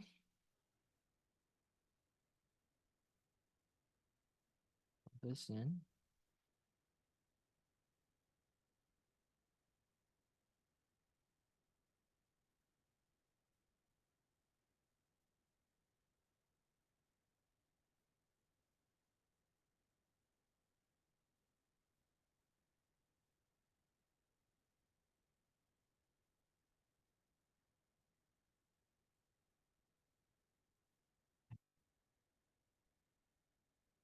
So, what was the actual question? Going back. This should, what's the probability of having an 82? All right, where's 82? 82 is somewhere over here. So it's in between 76 and 88.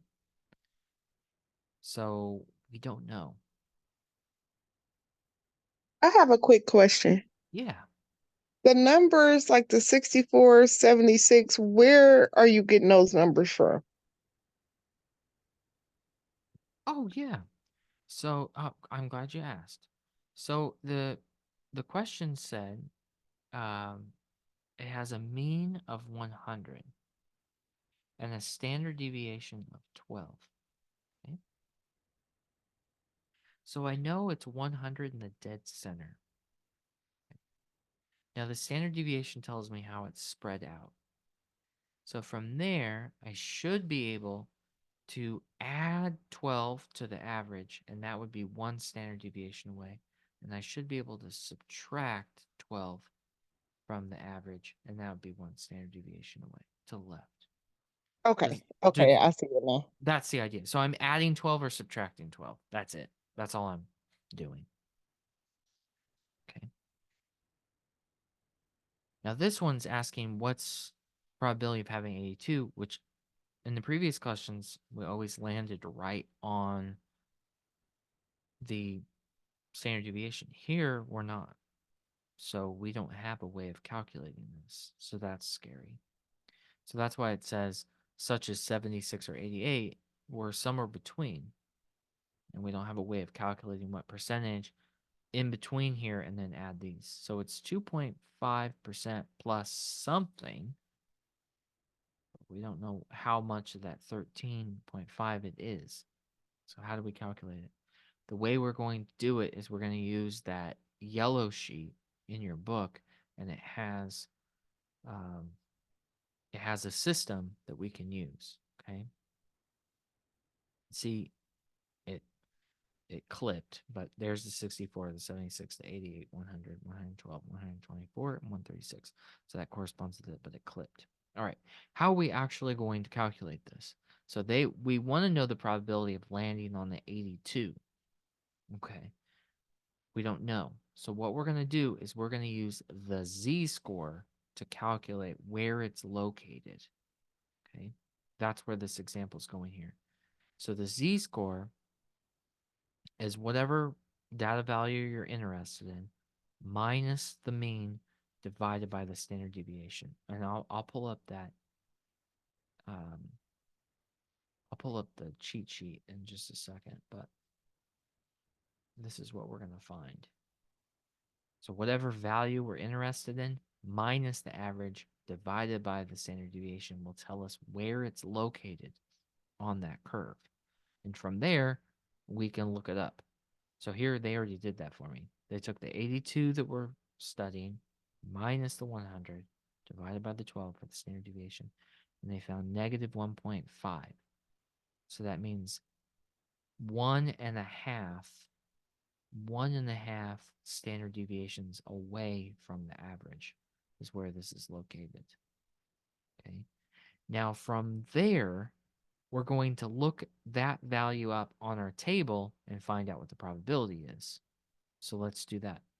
So let me go to my cheat sheet and I'm going to go to this table and I'm going to look up negative 1.5 for the z-score and it will tell me the probability of landing there. So that's 0.0668. So that's 6.68% chance. Okay. So this corresponds to 6.68%. So the z-score equals negative 1.5. We looked at the table to find the probability. And you have to have the table with you to be able to do this. Okay.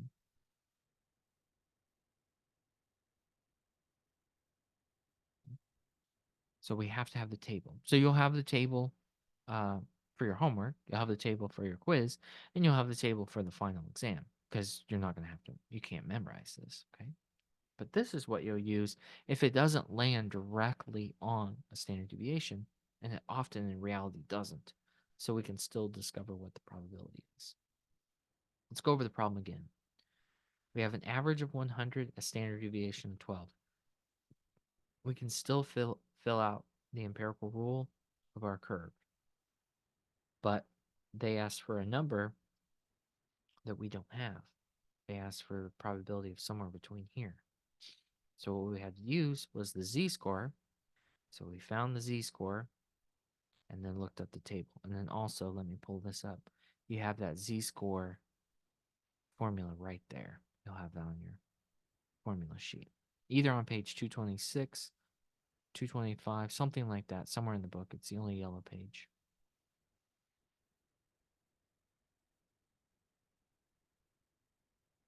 The percents are always the same on the table. Is that what you're saying in the chat?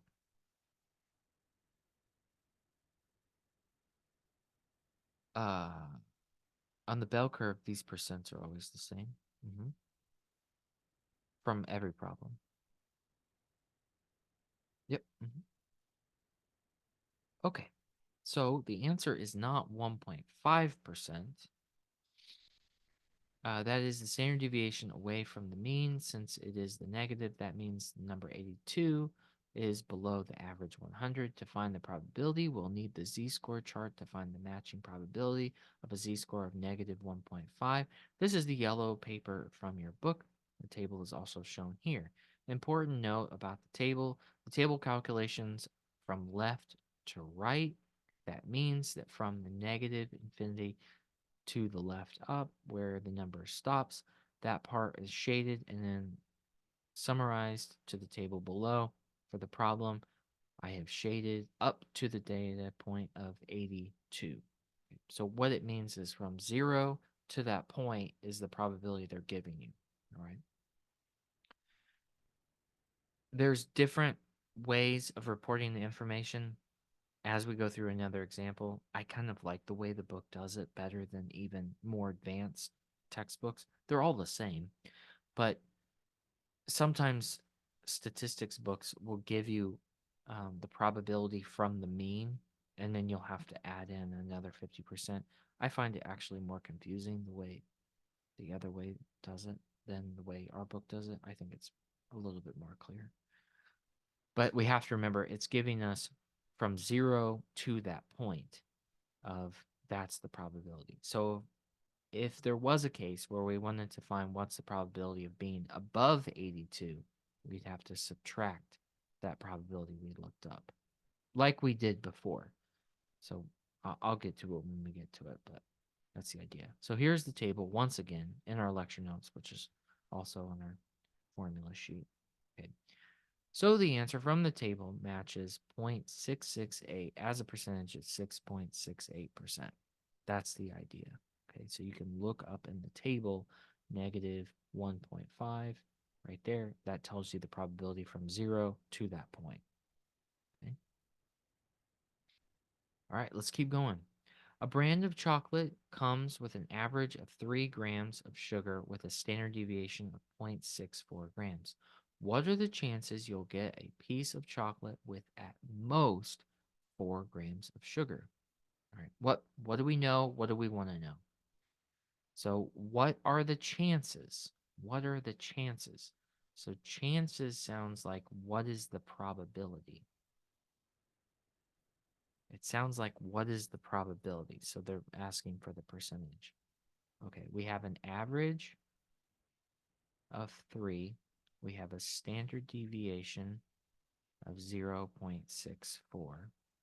Okay, and at most 4 grams. So the value, the data point is 4. That's what we're looking for. So we want to know the probability. We know the average, the standard deviation, and the number we're looking for. And it's at most 4. Okay. So if it was at least, it would be from that point up to the total. But here it's from 0 up to that point, which is what the chart gives us. So let's just use the z-score to find that. X minus the average over standard deviation. So that's 4 minus 3 divided by 0.64. Okay, well, that's just 1 divided by 0.64. Let's see what we get. Wrong button. 1 divided by 0.64. 1.56. Okay, is that our answer? Is our answer 1.56? No, that's the z-score. So the z is 1.56. Okay, so now we need to look at that chart and see what our probability is. Since I have it here, let's just look at it. So that's positive 1.56. Let's go over here. And I see I have 1.5 and I have 1.6. I don't have 1.56. So what do I do? Well, I'm going to round because that's what I have to do. So I'm going to round to 1.6, and that would be 94.52. So the probability of that occurring at most would be 94 point, wait, what did I say? 52.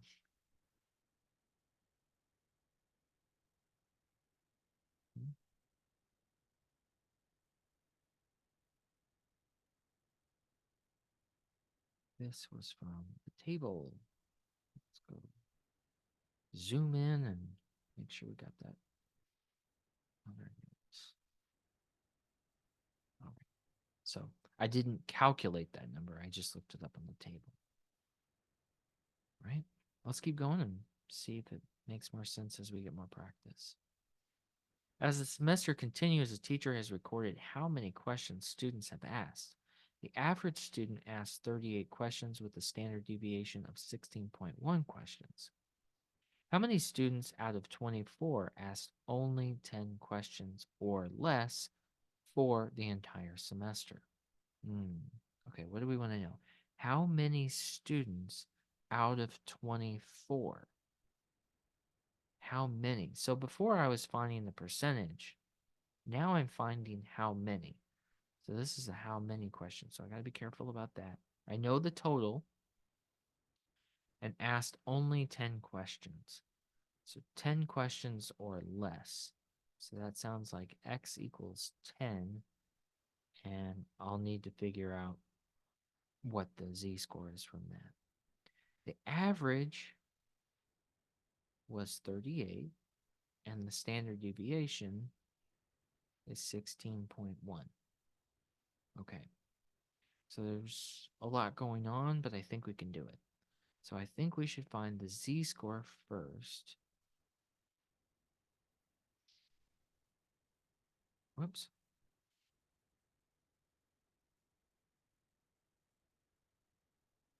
That would be 10 minus 38 over 16.2. I'm sorry, 0.1. That's our z-score.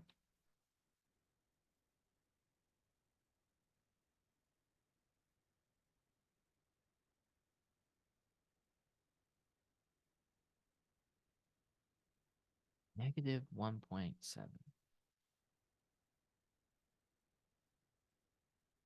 All right. So from there, I can go to the table and see what is the probability for that. So I'm going to write that. I'm going to transfer that number from the table, negative 1.7. Looks like 4.46% of people only asked 10 questions. 4.46%. Where did I get that number? I got it from the table. So I'm going to write that. I got this from the table. Got it. Now, they asked how many students out of 24. They didn't ask me what percentage. They asked me how many people. So I need to say 4.46% of 24. Okay, 4.46% of 24 students would be about one. So about one student. Okay.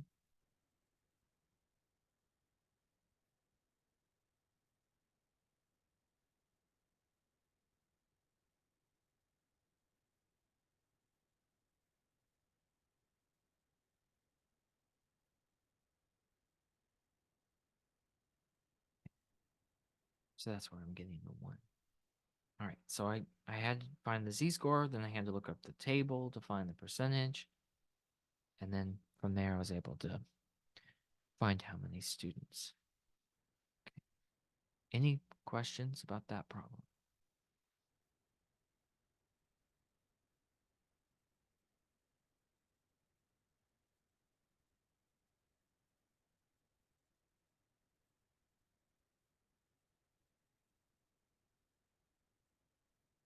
Okay, number 5, the average number of pages of the Math 123 workbook that a student will fill out from watching the videos is 174 out of 229, with a standard deviation of 38.57 out of all the online students, 96 total.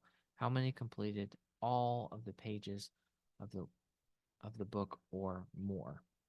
Okay, so let's see. What do we know? What do we want to know? So I think we know the average. The average was 174. So let me figure that out. Let me make a note of that. 174 is the average. Standard deviation was given to me.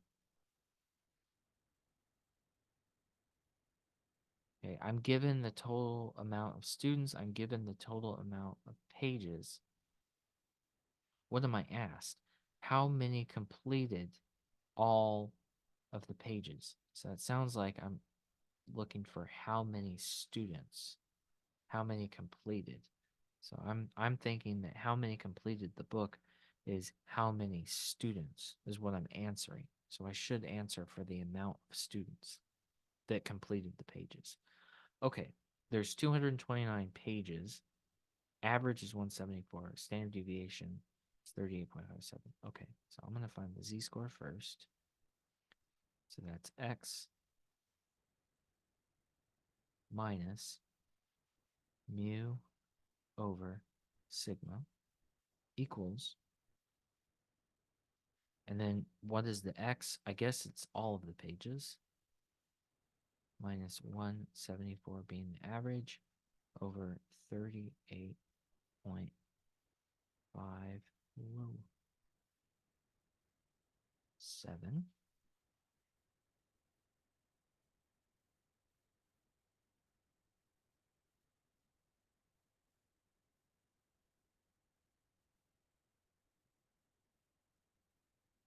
So 1.4 is the z-score. Now from the table, I can find the probability of that happening. Go back up here. Wait, 9192.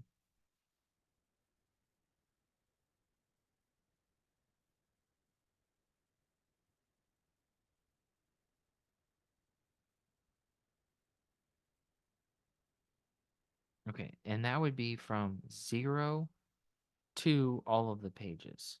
Okay, but they want the book or more. What is or more? Let me go back up here and try to explain what I mean. So the probability that's given here is from 0 to that point. And what we found is that over here is our point, but they want more than. So they want these people, not the number we just found. So we need to take that away from 100. So because they want more than, we have to find the people. We found the people from 0 up to that page number. That's not what we want. We want the people that went beyond. Okay, so from there, we're going to go 100 minus 91.92%. And that would be the percent that continued on. That's 8.08.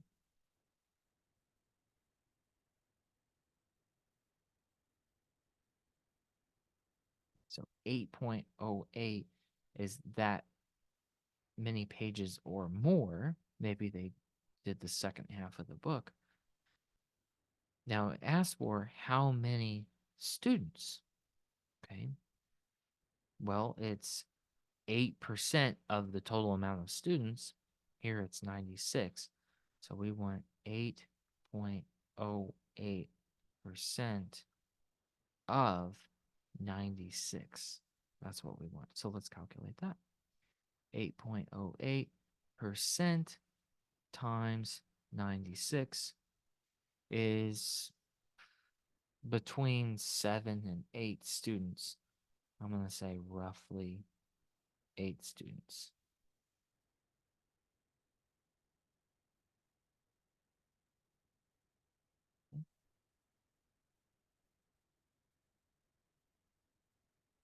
Okay.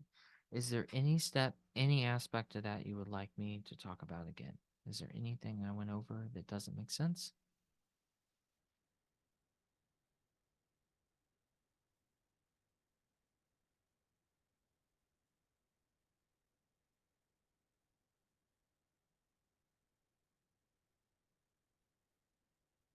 Let's look over again. The average number of pages of the Math 123 workbook that a student will fill out from watching videos is 174 out of the total 229, with a standard deviation of 38.57. Out of all the online students, 96, how many completed all of the pages of the book or more? So that or more means I have to flip what I actually find. That's confusing.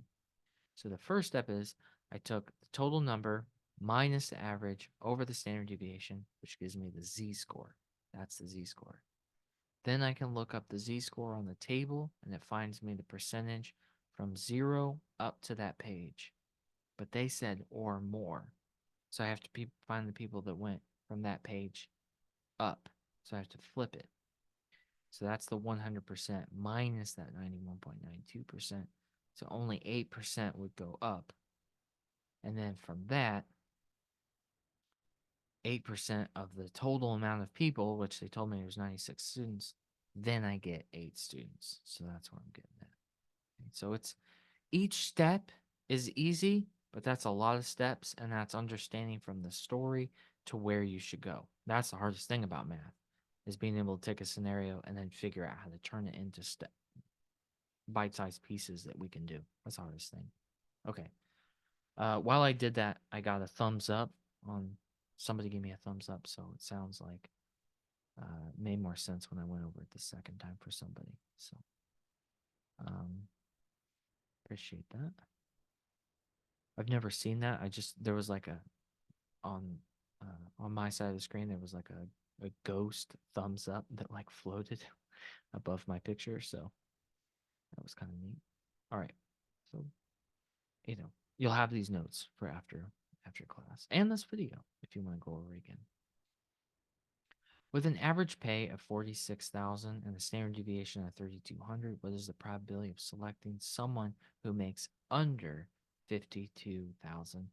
Write a sentence about what this means. So, just by the fact it says under, I know I'm not going to have to do this weird thing where I do the switching. I don't have to do that. Okay. So, the average for this problem is 46,000. The standard deviation is given as 3,200. The data point we're interested in is 52,000. We got that. So we got enough to find the z-score. And then it says, what is the probability? Probability is what the z-score tells us. So this should be more straightforward than what we've been looking at. Okay, cool. So with an average pay, deviation, and score. So x minus mu over standard deviation equals 52 minus 46 over 3,200. That'll give us our z-score. 5,200 minus 46,000. I don't think I did that right.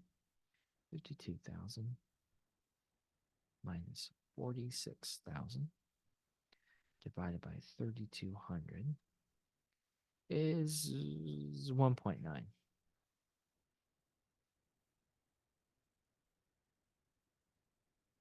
Okay, that's my z-score. Now I can take the table, so 1.9z, and find that probability. Okay, so let's look that up. 1.9, 97.13%. Okay.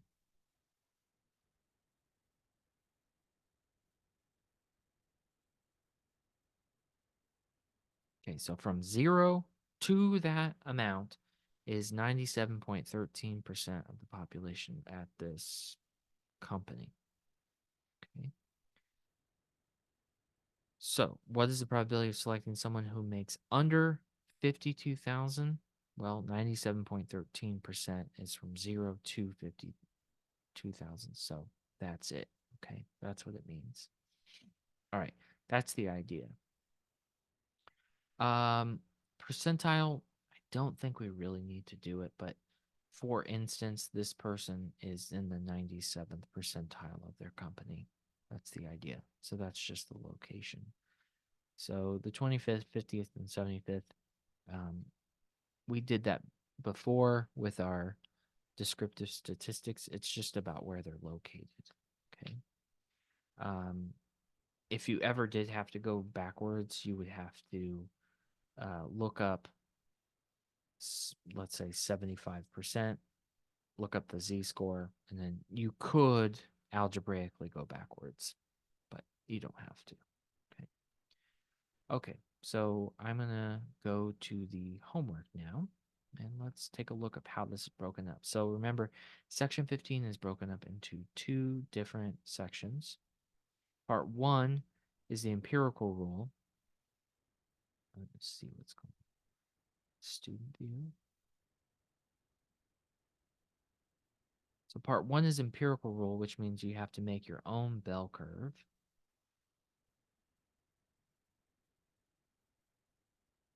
And then part two is where we use the z-score. All right. Unlimited attempts, unlimited time. Let's take it. So how many questions you got? 8. All right. Looking here, just even though you can't, it's kind of frustrating, but you're going to put these in order, and that gets confusing. So let's take a look at what this means. A data set was made from the list of exam scores in a math class. The average was 79.46 with a standard deviation of 3.89. Fill in the chart in each placement. So what I would suggest of how you do something like this is do it for yourself on a piece of paper and then transfer it. But the average is in the dead center, 79.46. This is what corresponds with A.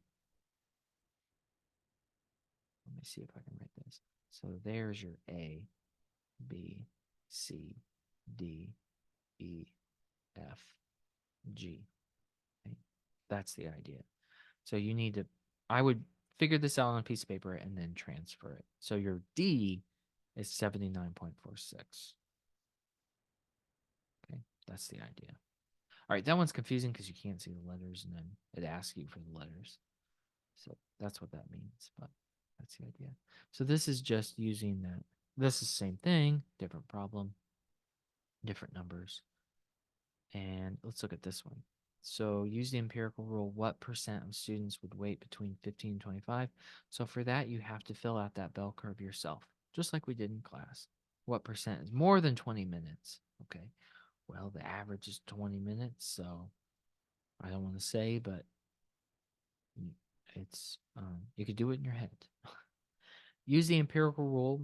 Uh, what is the chance if someone will wait less than 5 minutes? So you want to see just by making um, that bell curve. You can add it yourself, all right? Percentages are the same, just like we used in class. Consider a total of 1,000 people if it is said that within one standard deviation of the mean, all the people in Math 123, how many should like Math 123? So again, um, you have this many people, and they're telling you within one standard deviation from the mean. So that would be both sides. And I talked about what the middle was there and what percentage that is. And so you would know the percentage of 1,000 people, and you can find how many people it is. Okay. Number 5. Uh, Next few questions. The rating of new scary movie has a scale of 0 to 10. Average response for the regular movie attendant enjoyed the movie was 8.3 points, standard deviation of 0.5. Using the empirical rule, that bell curve we did in class, that's what we're going to use. What is the percent of people who gave the rating below 8.3? So you're going to draw your bell curve and then find everybody that's below that. What is the percent of people that would be between 6.8 and 8.8? So we talked about how you find the percentages between the two. What is the percent that gave the movie 9.8 or better? You're going to take 9.8 and add the percentages that are to the right of it. And if 100 people went to see the movie, how many would give the movie a score of above 7.3? Again, you're going to find 7.3 and add the probabilities above that. Okay, that's the idea. But for this, you're going to have to draw the bell curves yourself. So that is the idea behind section 15, part 1. Hopefully it'll let me back out.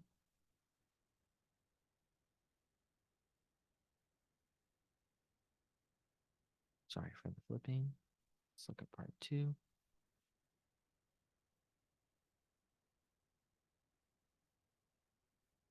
Unlimited attempts, unlimited time. Here you're going to use the z-score. You're going to need to use that table that's listed on our cheat sheet, which is on the lecture notes, and it's also listed 2 different locations I show you, and also in the textbook on page 226. Average 15, standard deviation 2. What is the percent of students that are less than 12 hours? So we can find the z-score and then the percentage. And yeah, there's only 10 questions. So hopefully with a little practice, you'll be able to get this. But this is the idea. Okay. I think for the most part, this should be okay. All right. So use z-score, right? Use the z-score for part two. Let's go back a little bit. Back another one.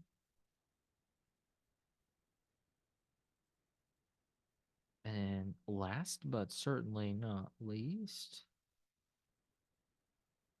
you have quiz number 5, sections um, 13 through 15, due a week from today. And there's 6 questions on there, and you get 2 attempts. Okay, and it takes the best score out of the 2. All right, 30 minutes on the quiz, and 2 attempts. That's pretty good. All right, pretty good. All right. Well, we're getting out a little bit early today because it's kind of the calm before the storm. You still have your project to do, so stick around if you have questions about that. Stick around if you're still stuck on section 13. Um, don't procrastinate, get everything done, work ahead if you want. Everything's already posted. And next week, what we're going to talk about is a whole lot. We still have to do section 16's part 1 and 2 and 17, and then we need to talk about the exam itself, final exam, which is coming right up. All right, so I'm going to stick around for questions. We still have about 20 minutes to talk, so I'll stick around for any project questions or homework section 13, but that is the lecture itself. So if you have no questions, I'll see you next time.